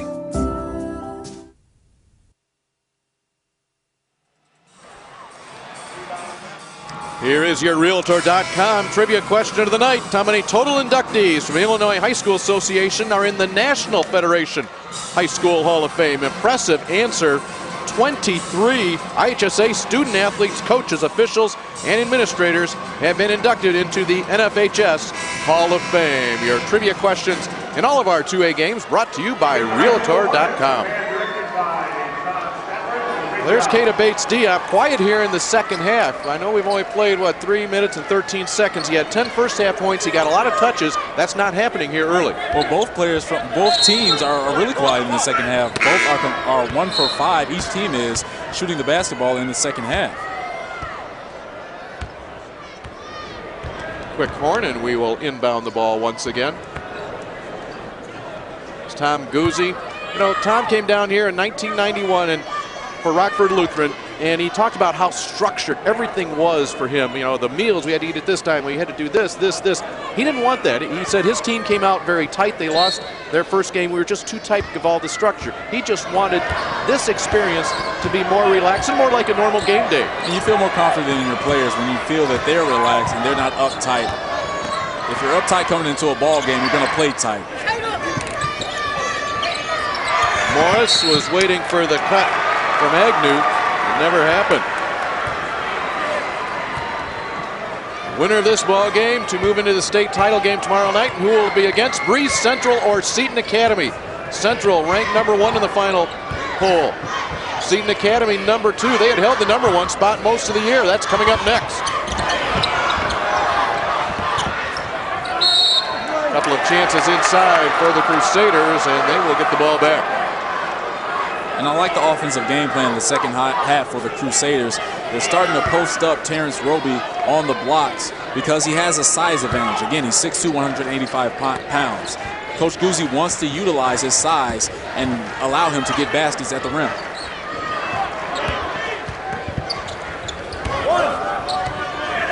The midway point of the third quarter. Going to space it out for Montgomery on this ISO. Needs to be a little quicker attacking. Kopelman. Inside Montgomery. The spin still will not go. Let's go to Matt Rodewald. This is a big night across the state as far as Class 3A and 4A boys go with sectional championships. Couple of scores. DuSable, a winner from earlier today. That game was moved up, so DuSable moves on in Class 3A. Peoria Central with an early lead on Washington in the sectional game. Much anticipated across town here. Proviso East out to an early start at Schaumburg, a 12-3 lead in the first quarter. And Simeon with a 1-point lead after 1 against Marist. That's at the Argos sectional, 14-13. The most interesting story, Dave and Cameron, is the sectional at Lincoln in Class 3A. Champaign Central and Springfield Lampier both showing up in white jerseys. So since it's far enough away, they didn't exactly bring an alternate pair. Springfield Lampier tonight is wearing the Lincoln road jerseys. Make sure you pick up your paper and see what that looks like tomorrow morning. Wow. That is madness in March. Wow. It is March Madness. Oh, thanks, man. Well, hey, I'm a true player, and I say, hey, let's just go shirts and skins. Let's do it like we do it in the summertime. Go shirts and skins, just toss the ball up and let's get things going. That is going to be an interesting picture in the paper. Indeed. Oh, my. That will be a Realtor.com trivia question at some point in time. There's Keita Bates-Diop. He gets his first points of the second half. And these free throws will help Keita get into this ball game. He has 11 points and 7 rebounds. Working on that double-double. He's right there by it. But he needs to be a little more assertive on the offensive end, and Coach Fitzgerald has talked about trying to have Keita have a little bit more of a mean streak when scoring the basketball. Lutheran just 5 of 12 from the free throw line. One of the reasons they just can't quite get over that hump. Every time they nudge a little bit closer, Uhi's able to hold them off. Well, as sloppy as this game has been for the Crusaders, they're only down 4 points. They're right there in this ball game. Really looking for this man, Tavius Montgomery, to get things going. And yet another turnover. And we go the other way. And the putback by Montgomery. Tavius working the offensive glass, saying, hey, my left ankle was all right. 2-point game, but Ellis answers the other way. And that's a nice drive by Curtis Ellis. But what people didn't see was Brent Agnew sealing off the defender.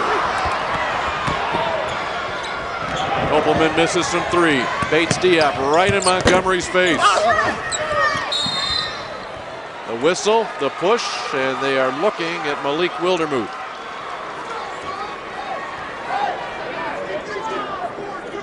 Boy, we have these moments where it's not a lull, because there's never been a lull all night, but all of a sudden the pace just accelerates.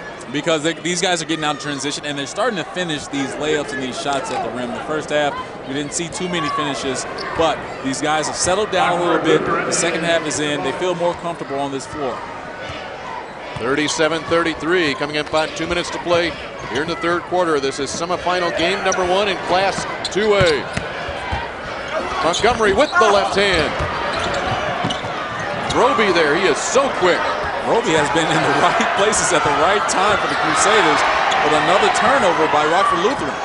And that's because of the big 6'8" reach of Brent Agnew. When he puts those arms up, Dave, he's about 7'5".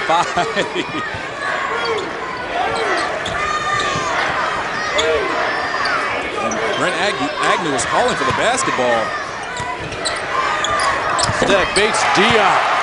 Now that was a sweet shot, a little fade by Keita on that pull-up. He has a great touch, as I mentioned before. He's a great touch for his size. And this time Montgomery spins it in the other way. It seems like every time the Pioneers make a big basket, Montgomery comes back and answers it. He has 6 points. Ellis somehow finds the lane. Now, I think that is a design play from Curtis Ellis and Brent Agnew. That happened a few possessions ago, where Brent Agnew sealed off his defender that was guarding him in the post, and Curtis Ellis found the driving lane and got the layup.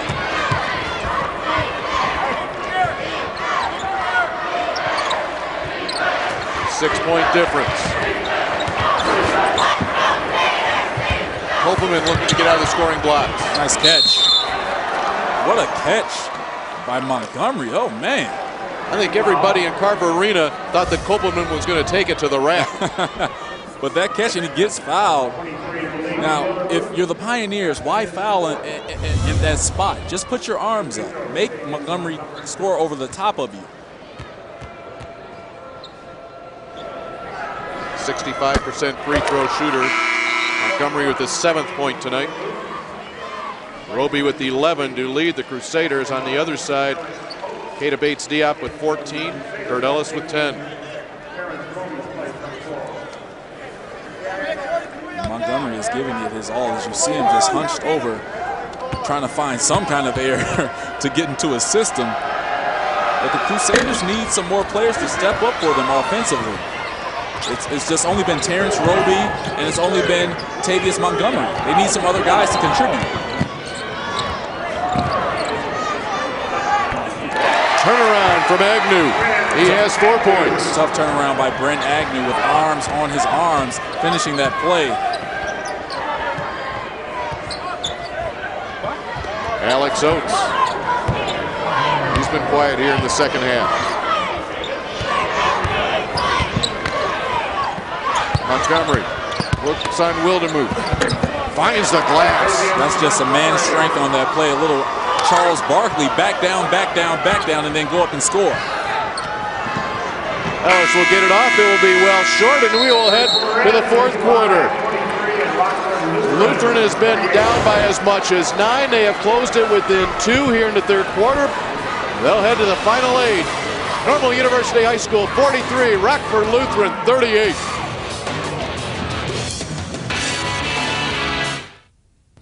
And so, after due deliberation and much hard work on the part of both agencies, we've decided to award the contract to Abercrombie and Teetweiler. What? You gotta be kidding me! Bad call, jeez.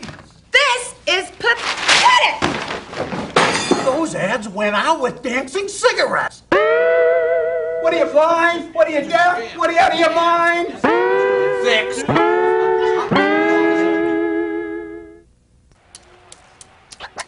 Today is Saturday. Salad on Saturday, fruit on Friday, throw a ball Thursday. Water Wednesday, touch your toes Tuesday. Let's move Monday, swap a snack Sunday. 60 minutes of physical activity a day and eating well can help get your child healthy. So keep them active and eating well every day. Get ideas, get involved, get going at letsmove.gov. That's letsmove.gov. 5-point lead for U-High heading into the final quarter of our first Class 2A semifinal matchup. Matt Rodewald with you here. You know, Mitch Stasinski, you got to feel bad for the guy because you haven't seen him on the court tonight. 6'8", but he's been in foul trouble with 4 most of the night. He's only been on the floor for 5 minutes, but there's a lot to him that you don't know. Obviously, he's a great post player, been with the varsity team for 4 years. Oh, by the way, he sings the anthem every now and then before the games, and he's involved in the spring musical. So I got to stop the broadcast so I can go to practice and sing in the musical, guys. I'll be right back in a little while. We'll save a spot for you. With Matt Rodewald and Cameron Smith, I'm Dave Bernard. We head to the fourth quarter. These two teams struggling from outside the arc. Just a combined 3 of 22 three-point shooting here tonight. And that ball is deflected out of bounds. Crusaders will have it. Well, how about if you're a Rockford Lutheran fan? You've turned the ball over 17 times. You have a 1 rebound advantage. You're only 6 of 14 from the free throw line, and yet you trail by just 5. Well, you have to feel good about your team with those numbers, because 5 points is really nothing in terms of how much time is left in this ball game, and you force your opponent to turn the basketball over on their first possession of the fourth quarter. Crusaders will look to pick up the shooting pace here in the fourth quarter. They were just 4 of 12 in the third quarter. It'll be a held ball. Possession will stay with Lutheran. And Montgomery had a great post position, but again, those trees are right there. I think they're going to, Coach Fitzgerald is going to start sending doubles at Montgomery. He wants someone else to beat him besides Montgomery. Lutheran with a freshman and a sophomore. They exchange passes. The sophomore Kopelman can't get it. It's taken out of there by Seiler. A steal and a score.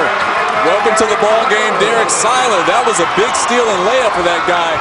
Been pretty quiet through the first 3 quarters, but he's stepping up in the quarter that counts, the final quarter. 7 minutes left.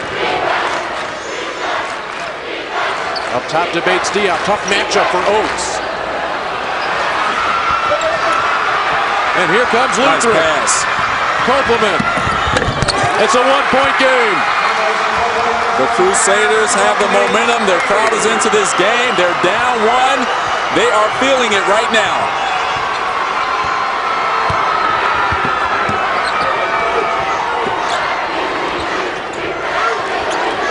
Bates Diop, height advantage on Oates. But there's Montgomery with the steal. Look out. Oates. And a nice job by Alex Oates to have Montgomery's back after that miss. But as we see Derek Seiler picking up that steal in the open court and finishing for his team. But I like what they do on this play. They outlet the ball very quickly to beat the trees down the floor, and Thomas Kopelman does a great job of finishing at the rim. Now, I was going to say on that last fast break for Montgomery, it seemed like he slowed down a little bit, like he was getting ready to dunk the ball. If you're Coach Guzman, you have to say, hey, we need the points. Just lay it up. We don't need the dunk. By Montgomery slowing up, it allowed the defense to come back and contest that layup. Lutheran fans going crazy because if Alex Oates can make this free throw, it will give the Crusaders their first lead of the night. Not going to happen there. Tied at 43, but will stay at this end of the floor. And that's what pressure will do to you. It'll make you do uncharacteristic things. And that was a big turnover because this is a tie ball game. Timeout called by Bob Fitzgerald. He'll regroup. He'll bring his team over as we take a look at how Rockford Lutheran made their way here to Peoria after knocking off Poplar Grove North Boone. 20-point win over Northridge Prep. How about that win over Byron? Byron, the state's third-ranked team, had been undefeated. Lutheran's 3 losses this year, all to Byron.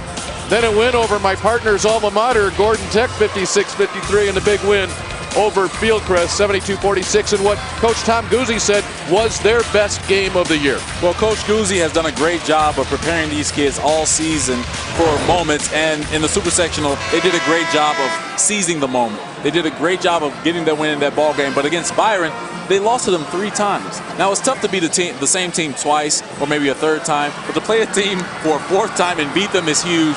But the Crusaders did a great job of getting over that hump and continuing their track downstate. And they're here now with a tie ball game, 6:18 left in this 4th quarter.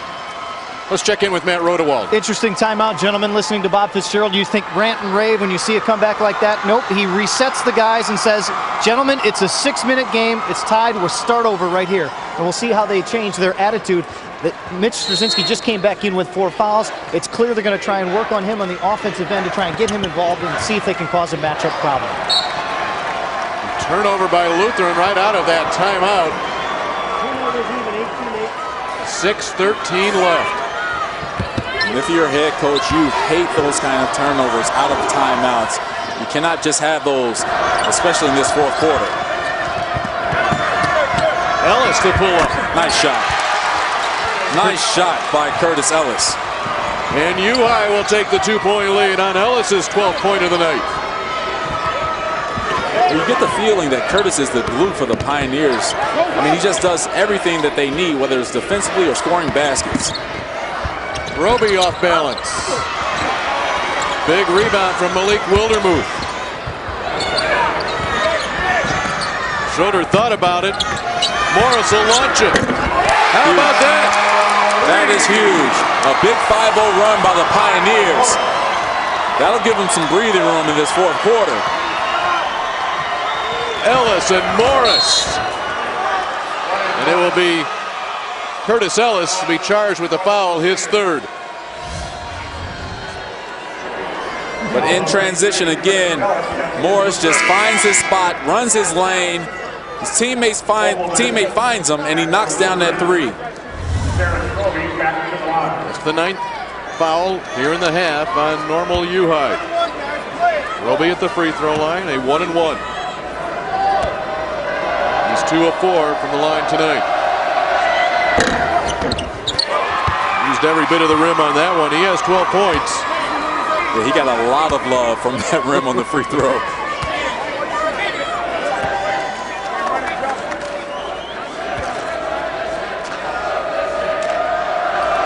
Number 2, good as well.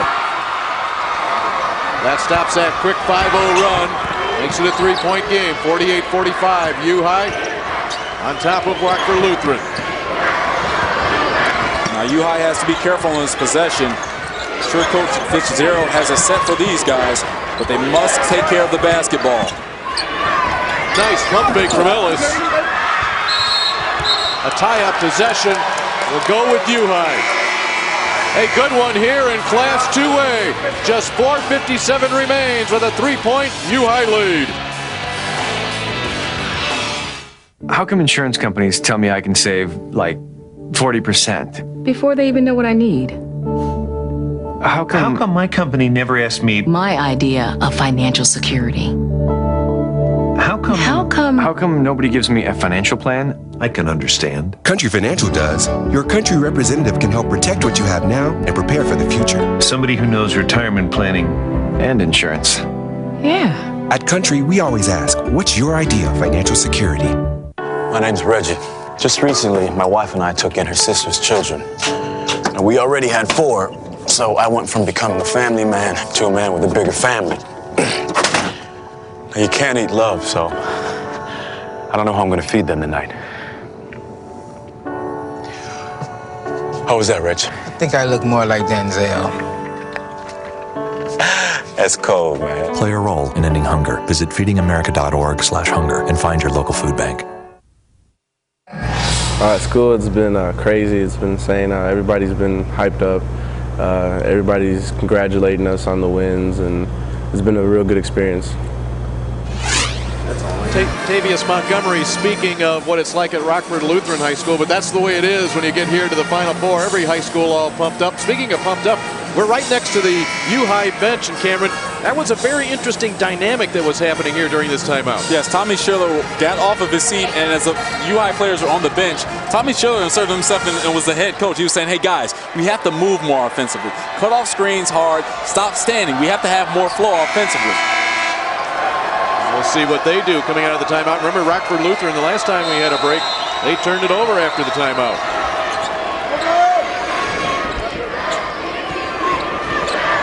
Ellis started by Seiler, spreading the floor. And I like what the Pioneers are doing. They're going to spread the floor so Curtis Ellis can work. Seiler gets a hand in there once, twice, and he'll pick up the foul. That's just the 5th team foul on the Crusaders. And Seiler tried to get that quick steal, but the referee caught him with his hand in the cookie jar. But if you're Curtis Ellis, you want to try and make a quicker move. You don't want to dance around with the basketball. Make 1 or 2 moves and get to the basket. You have the speed advantage against your opponent. Morris, step back 3. Wheaton got a hand on it. Here come the Crusaders. A long one would tie it. Now Rockford Lutheran doesn't have to rush. Just be patient. They have the basketball. No shot clock involved in this game. Montgomery backs his way in. That's an offensive foul. Stasinski would have picked up his 5th. Instead, it's Montgomery's 3rd foul. And how about that play by Mitch Stasinski? Picking up the charge with 4 fouls. Montgomery just lowers that shoulder and tries to bulldoze over Stasinski. But Mitch does a great job of standing his ground and taking the charge in his chest. Great play by that young man. Seiler from behind.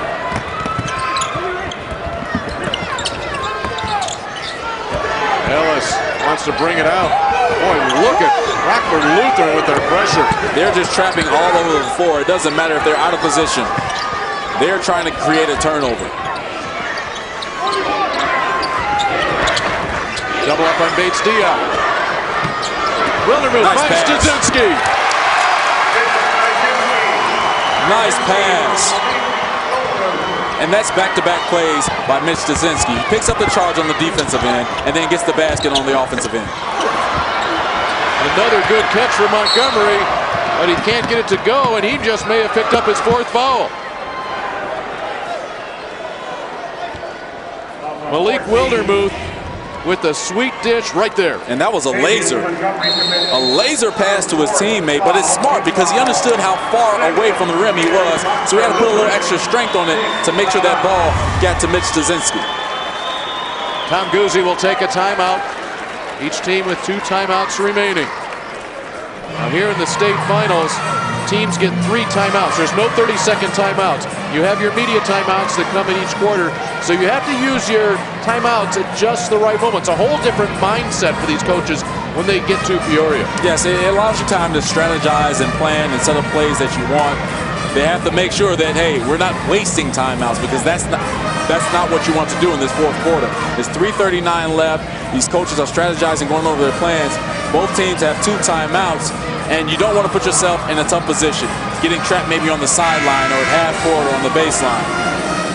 full night of basketball here at Carver Arena. Let's check in with Matt Rodewald. Cameron, you were just talking about pushing them to the sidelines and getting traps. That's exactly what Tom Guzzi's talking about right now. Spreading that defensive trap lineup out to try and push to the sidelines and push out and spread the floor a little bit more. I think they're concerned about the cuts. At least they trust their arms and their hands in the passing lanes to try and force those long passes across court. All right, thank you, Matt. See Montgomery coming onto the floor with his 4 fouls. Now this will be interesting because we have Mitch Stasinski, who has 4 fouls for the Pioneers, and Tavius Montgomery has 4 fouls for the Crusaders. So both of these players have to be careful.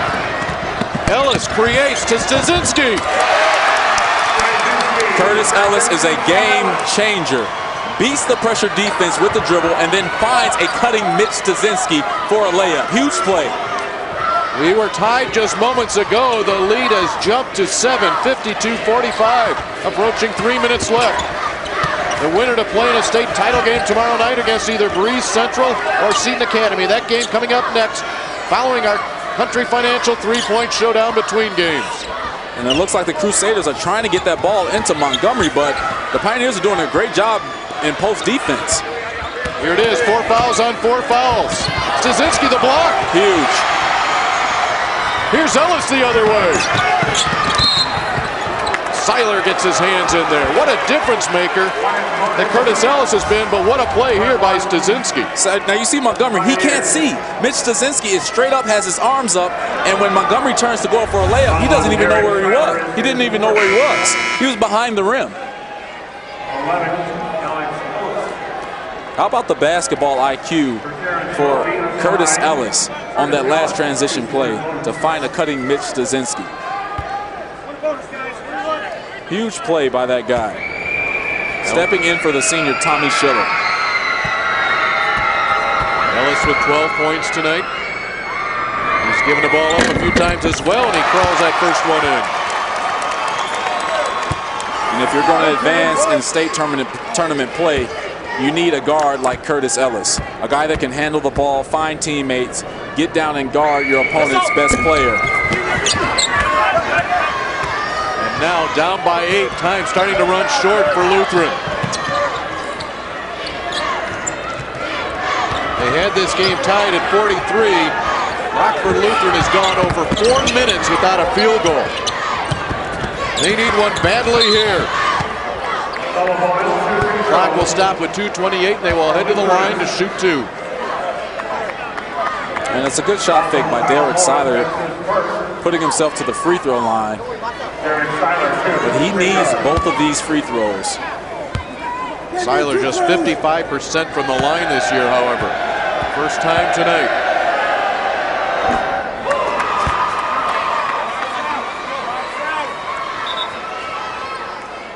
Still have a long way to go. 2:28 into the ball game. Comes Nick Schroeder. There he is for U-High. He'll replace Malik Wildermuth. Boy, it seems like everybody that Bob Fitzgerald has brought off his bench has contributed in a big way for the U-High Pioneers. And that's why basketball is a team sport, because you need everyone to win a game. Bates Diop, that'll be a travel. Diop with his 9th rebound tonight. But Lutheran will have it.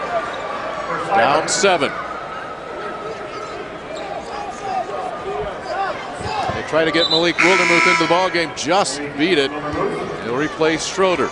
So the offense-defense substitution here. Wildermuth in to play a little bit of defense. And I like the move by Coach Fitzgerald. He understands that the Crusaders are sending traps everywhere. So hey, if we could get a cross-court pass or an open Nick Schroeder in the corner, he's pretty sure that they can knock down that 3.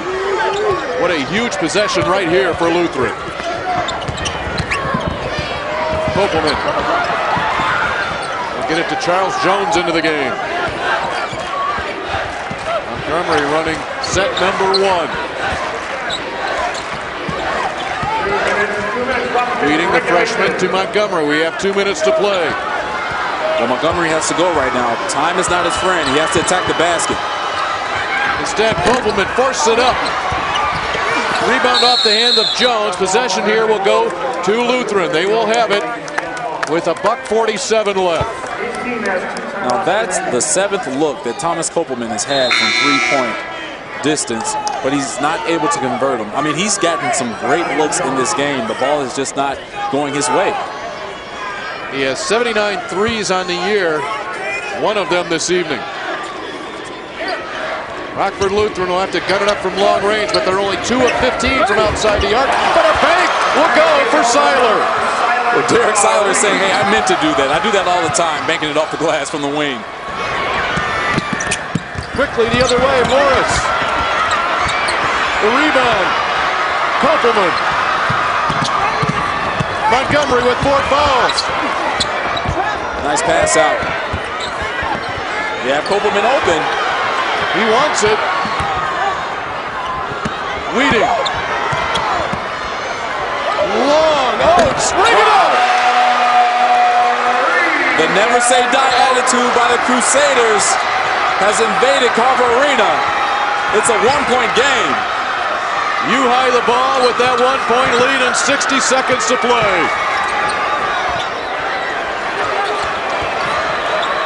Well, Morris had base Diop on the block, but he didn't give it to him. Here's Kyle Morris. Now he gets it. Well, Kyle says, hey, Cameron, calm down a little bit. I know my teammate. He'll be open again. Nice play. A 3-point difference. Tom Guzzi says, let's play on, but now he changes his mind and says, we'll take a timeout. 35.1. Rockford Lutheran tonight, 4 of 17 from 3-point range, and that's the difference right now.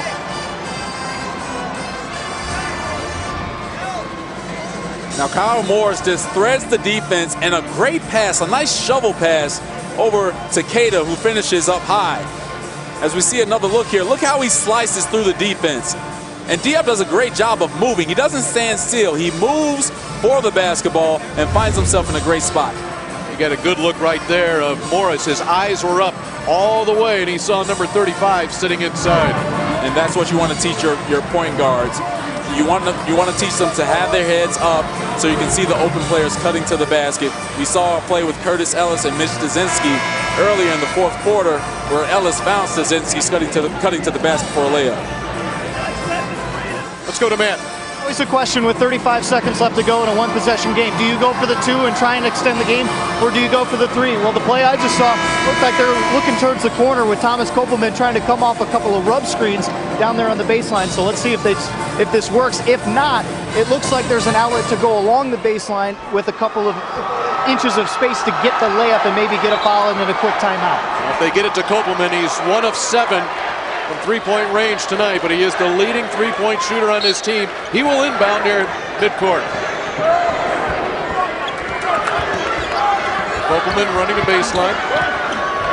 Alex Oates with it. But there's a steal momentarily. However, Montgomery has it. 20 seconds to play. Now he has to be aware of the clock because the time is ticking down. They need a basket quick. Very patient here. We're down to 12 seconds. But this is a great defensive job by the Pioneers. And another timeout called by Rockford Lutheran. What a super defensive effort by U-High. They took Rockford Lutheran out of what they wanted to do. Great job by the Pioneers. Boy, everywhere you look, there was a black jersey, first of all, covering Kopelman.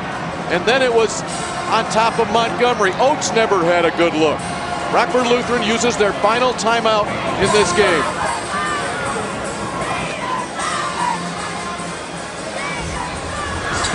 As we see on the last defensive play by the Pioneers, they took away option 1, 2, and 3.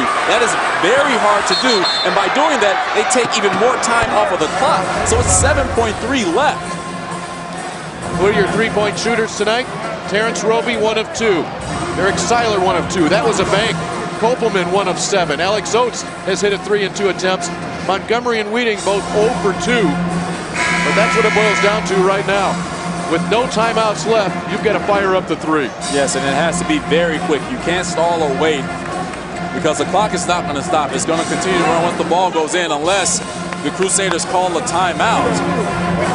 The clock is not going to stop. Let's check back in with Matt Rodewald. Looks like this is going to develop on the left side, kind of a motion down screen, then maybe a top screen after that to try and get the 3.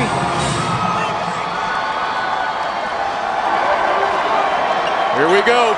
7.3 left. Rockford Lutheran needs a 3 for the tie. Montgomery. Seiler. They're going to have to force it up. Montgomery. And Normal U-High will hang on for the win. Heartbreaking play for the Crusaders, but you have to credit the Pioneers on another great defensive possession. Once again, never getting a real good look. No, because the Pioneers took the Crusaders out of option 1, and the Crusaders had to force a 3. And even if that shot went in, Tavius Montgomery's feet were on the line. So that would have only been for 2. It would have left Rockford Lutheran short. They were short all night, never leading in this ball game. But for University High School of Normal, they will play in a state championship ball game. They were down by 18 with 7.5 minutes left in the super sectional. They defeated Teutopolis, and tonight they were hanging on. They advance to your Class 2A title game. They will take on either Breeze Central or Seton Academy. That game comes up next. The Pioneers, 55-52 winners.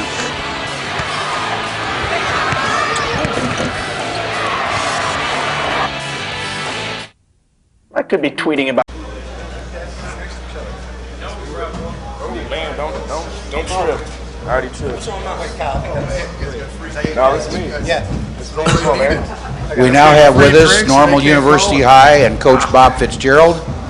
He's brought with him senior guard number 11, Kyle Morris, sophomore forward number 35, Kata Bates Diop, senior center number 51, Mitch Stasinski, and senior reserve number 33, Curtis Ellis. Coach, if you'd give us your thoughts on the ball game, then you'll take some questions from the media. Well, I guess the first thought I'll say is, Curtis tonight wasn't a senior reserve. Curtis was a senior starter and a senior that, helped lead us, to a 8 o'clock game tomorrow night. So, that was a tough game. We knew coming in that Lutheran was a full court team, that they were going to push the basketball on us. I don't think we did a real great job of containing them. I thought for the most part the tempo was their type of game. But you know what, for a while there, it was like we were kind of drawn in the sand, just finding a way to get baskets, and our kids responded. So I'm really proud of, our ball club. I'm really proud of our basketball program, the Pioneer family, for just finding a way to get back to the big one. It's been a while. Questions? Coach, fourth quarter, they tied it up there with that 5-0 run to begin the fourth quarter. Then they cut it down to 1 there in that last minute 30. Then you got the lead there late. What do you tell your team there, those couple timeouts, to really settle them down and then get the win? I thought the biggest one was about 6-minute mark where they had made a run and tied it up. After we had given them a couple of easy looks, a couple of turnovers led to baskets, and we just said, hey, there's a 6-minute game. 6 minutes is a really short amount of time in life, in a basketball game, in one of our practices. And so we just said, hey, for 6 minutes, just find a way. Find a way to get some stops, find a way to get some rebounds, and score some baskets. But I think the biggest thing was when they hit those 2 threes, which about ended my life.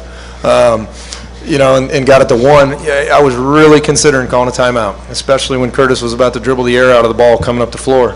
But I didn't, and I said, hey, just run with him. We had enough kids out on the floor, got the ball moving, got the ball through Kyle's hands. Kata got open under the basket, put us up by 3, and that was the difference in a basketball game. So I'm pretty glad I didn't call a timeout that time.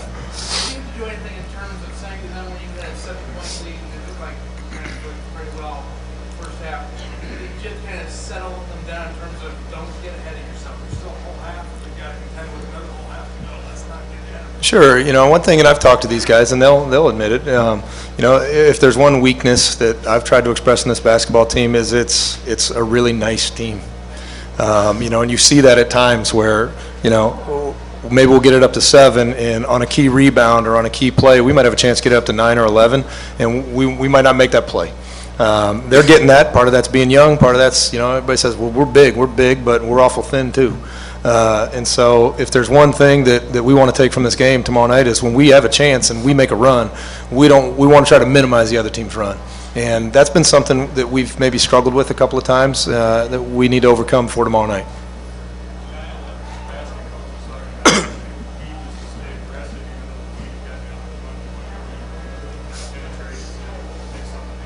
Yeah, we'd do attack the basket, especially when they're double teaming us and we got an advantage. We really got to tag, make something of it, and that's what I tried to do. Yeah, I knew he was a big target, easy to get to, so I was pretty happy about that. Talk about the last 30 seconds, or the last 7 seconds, what was your mind, what you had to do? We was just thinking play defense and switch off like our coach told us because we knew they was running a lot of screens. So just play the hardest defense for 30 seconds we ever played in our lives. What about the free shot? Think it was good, or what do you think that was here? I thought his foot was on the line. I thought his foot was on the line. So even if it did go in, it was still too. Strategically speaking, that was a kid that we would have liked to have shot a 20-footer at the buzzer. And so I thought our kids did a really good job of keeping the basketball out of the hands of, I think it's Sellier and Kopelman and Whiting there. Those were the ones that we were probably the most concerned about, and so we just switched off on things. The ball ended up in a center's hands. I'll roll the dice on that any day of the week, to see that one. So.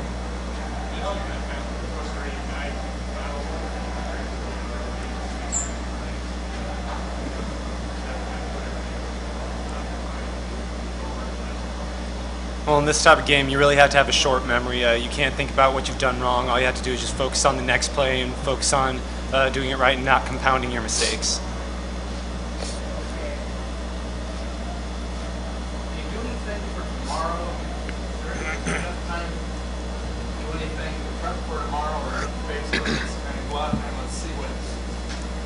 Well, anytime you got to turn around in one day, I can tell you one thing: we're going to do exactly tomorrow whatever it was that we did today.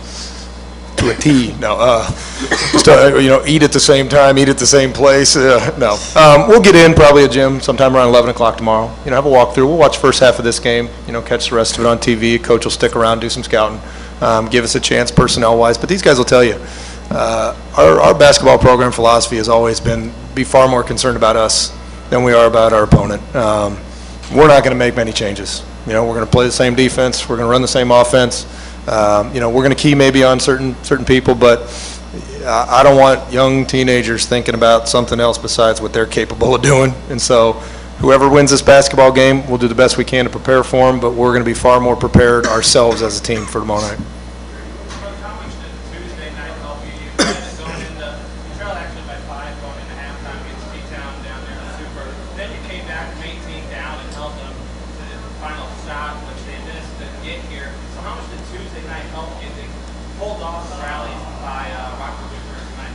Tuesday night was a crazy environment, but I think part of the reason why we were able to come back Tuesday night is because I think all year long this team has been very battle tested. We play, in my opinion, one of the best schedules, particularly non-conference schedules you can play in the state. When we've had to go up against our inner city schools, Normal Community and Normal West, who've had great years, and we've gone over and played Richwood's last game of the year before the regionals, or to play a Morton. In the State Farm Holiday Classic, to get to play teams like Glenbard East, Oswego, the Champaign schools. When you have to play against those type of teams and those caliber athletes night in and night out, that's going to prepare you. And so I really believe that, the tough road that we've kind of taken to get here, the Teutopolis game, the character and the perseverance, but I think it's been a 5-month thing more than anything.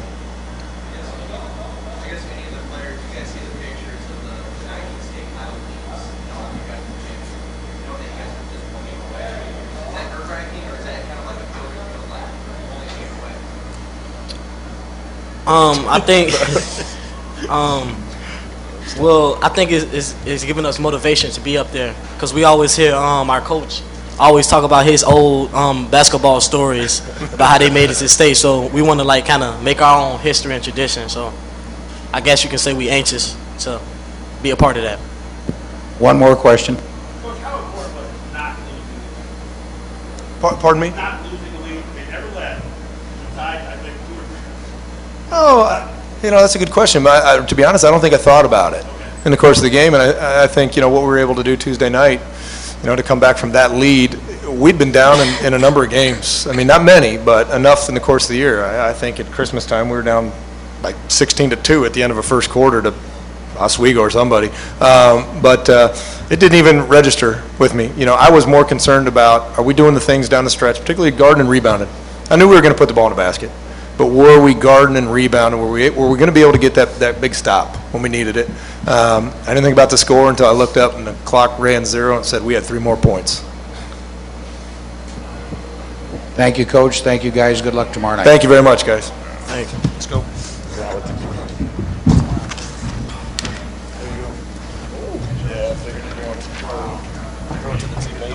There we go.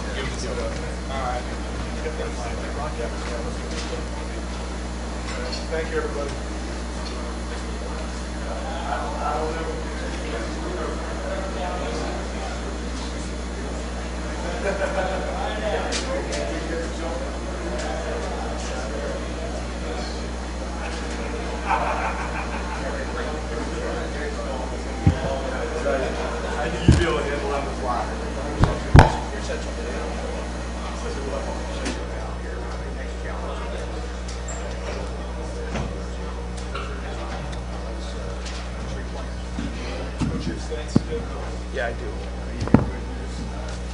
We now have with us Rockford Lutheran and Coach Tom Giese. He's brought with him junior guard number 1, Terrence Roby, senior guard number 3, Derek Saylor, and senior forward number 14, Tavius Montgomery. Coach, if you would, give us your thoughts on the ball game, and then you'll take some questions from the media. Well, obviously we're a little disappointed right now, but this team has come so far.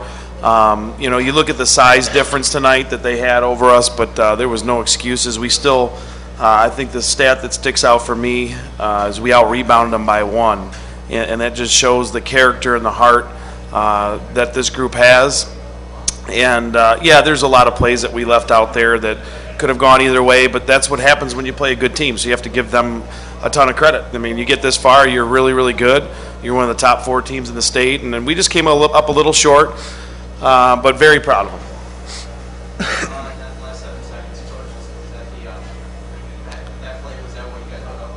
Well, somewhat. You know, you have to give them credit. They kind of took us out of what we wanted, and at the same time, you know, go back to the fact that we put ourselves in a situation to have a chance, and we came up a little short. Very proud of the kids.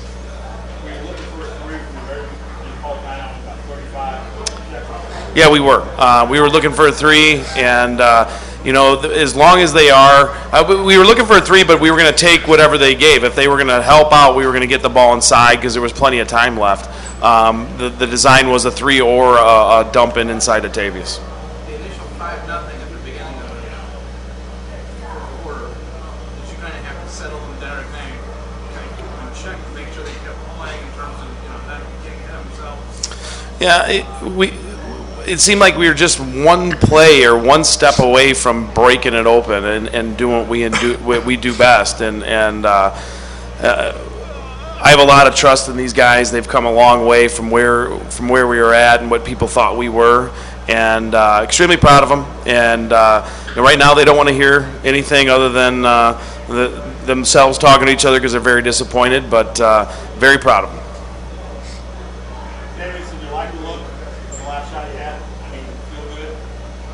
The play was designed for Derek. I didn't like it just because I had to take the last shot and I missed. But my objective is to get my teammates open. I just didn't think I was right for the shot. You cut it down to 7, or then you cut it down and actually tied it at one point there in that fourth quarter. Then you almost took the lead there with about 1:30 left. What did you change in that fourth quarter that really seemed to throw UI off his game and got you tied and almost into the lead? Well, the game's full of runs, and it wasn't as much as what we changed, but it looked like we went back into our half court man a little bit more, and we were looking to trap a little bit, be a little bit more aggressive, and we felt the plan that we threw out there would give us the best chance to win, and that was get the ball up the floor as fast as we could and get an open look, and defensively try to put as much pressure on them and make them as uncomfortable as possible. And you know, we would make some runs, they would make some runs, so you know, we just came up a little short. You have to ask these guys. I don't think they were the quickest team we played this year. No. Tallest. Definitely the tallest. Terrence when he came over to school last year, he wasn't able to play, and he's our silent leader. He doesn't talk a ton, although it's starting to change a little bit. But he's fun to be around. You know you're going to get 110% out of him every time he plays. He cares so much about his teammates, and very proud to have the opportunity to be with him every day and get to know him a lot better. Tonight he played really well, and I'm happy for him. But I know he does. If you knew Terrence, he could care less how well he plays.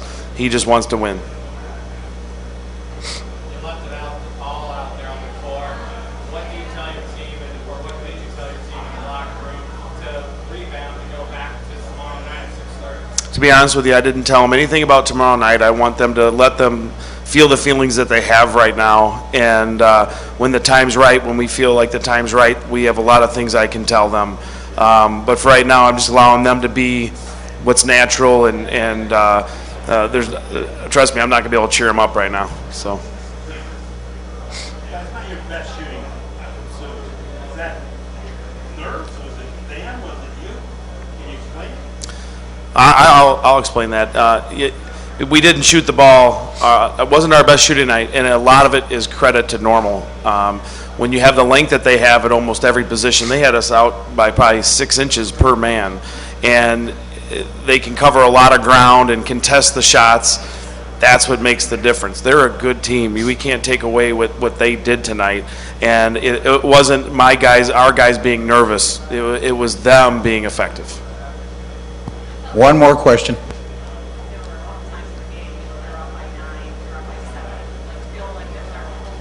Mm-hmm.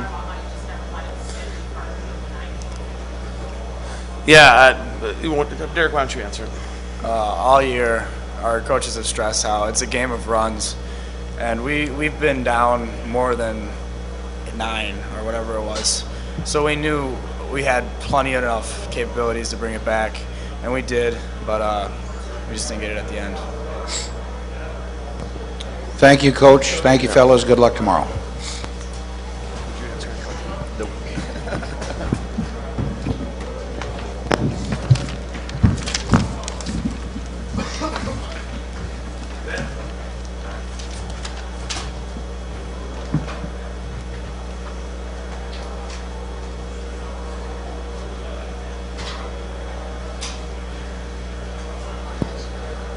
We now have our Class 2A Country Financial 2012 three-point showdown shooters. Finishing fourth is Joel Eagleston of Only East Richland with 6. Ryan McQuaid of Aurora Christian, a junior, finished with 8. David Andrews of Chicago Gordon Tech and Max Stutzman of Catlin finished the first round with 9 each. And David Andrews broke the tie in the tiebreaker, hitting 7 threes. How's it feel to be the winner, Dave? Good, very good. Well, David, you knocked out all 5 in that last rack in the tiebreaker. What was kind of going through your head? Corners are probably my strength, so I was very glad that we were able to do the corners. I felt pretty confident going in, so I had a good feeling about it. So even in the first round, you closed out with making your last 3 shots. Is it just kind of, did you finally get your rhythm in those final shots? Yeah, I was kind of jittery at first, I guess. Just kind of focused in a little bit, kind of forced those 3 in. So. I was actually in 8th grade that year, and the team won state, but. I was just wondering if you'd ever shot. No, yesterday was my first time, so yep.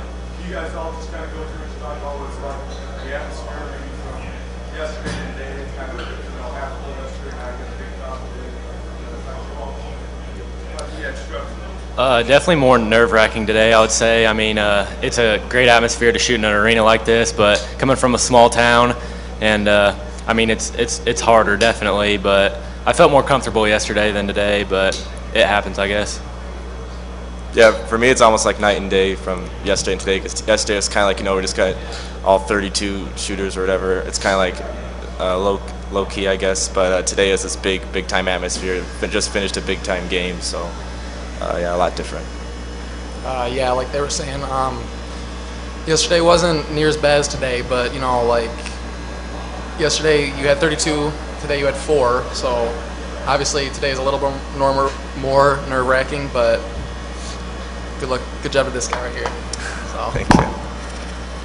Yeah, yesterday it was just, I think it was a lot more nerve-wracking just because you didn't know if you were going to make it out of 32 people. You didn't know how everybody else was going to shoot. And once you shot today, you knew you were going to be in the Final Four. So, I mean, you really didn't have anything to lose. Max, as a sophomore, were you kind of intimidated at all coming into this? No, not really. I mean, we had a competition and practice before we went into regionals, and I've only shot one three-pointer all year, so in a game. So I really didn't have anything to lose. So do you think your coach is going to let you shoot a little bit more now? We joke around about it, but we'll see, I guess. What about the others there? Are you guys surprised to be here, or were you primary 3-point? That's pretty much all I did. That's all I did was shoot threes this year. So, but yeah. So I made it to the sectionals last year, so it was definitely a great thing to make it. So. Well, I was a 3-point shooter this year, but I mean, it's a lot easier to take it off the rack and shoot it with no one in your face than it is to teammate get you open and you hit a 3. So, I mean, definitely more easier taking it off the rack. Yeah, definitely in the game. That's my thing. But yeah, last year I lost in sectionals, so I kind of wanted to, and also just how we lost to Rockford Lutheran, really tight game, which I could have won, and so I really want to kind of have that edge, kind of get my team back, give them something rather than kind of ending that defeat. So.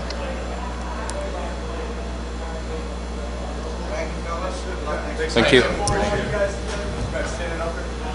Hold up the flag, too. Why don't you guys get kind of back here by the banner and all?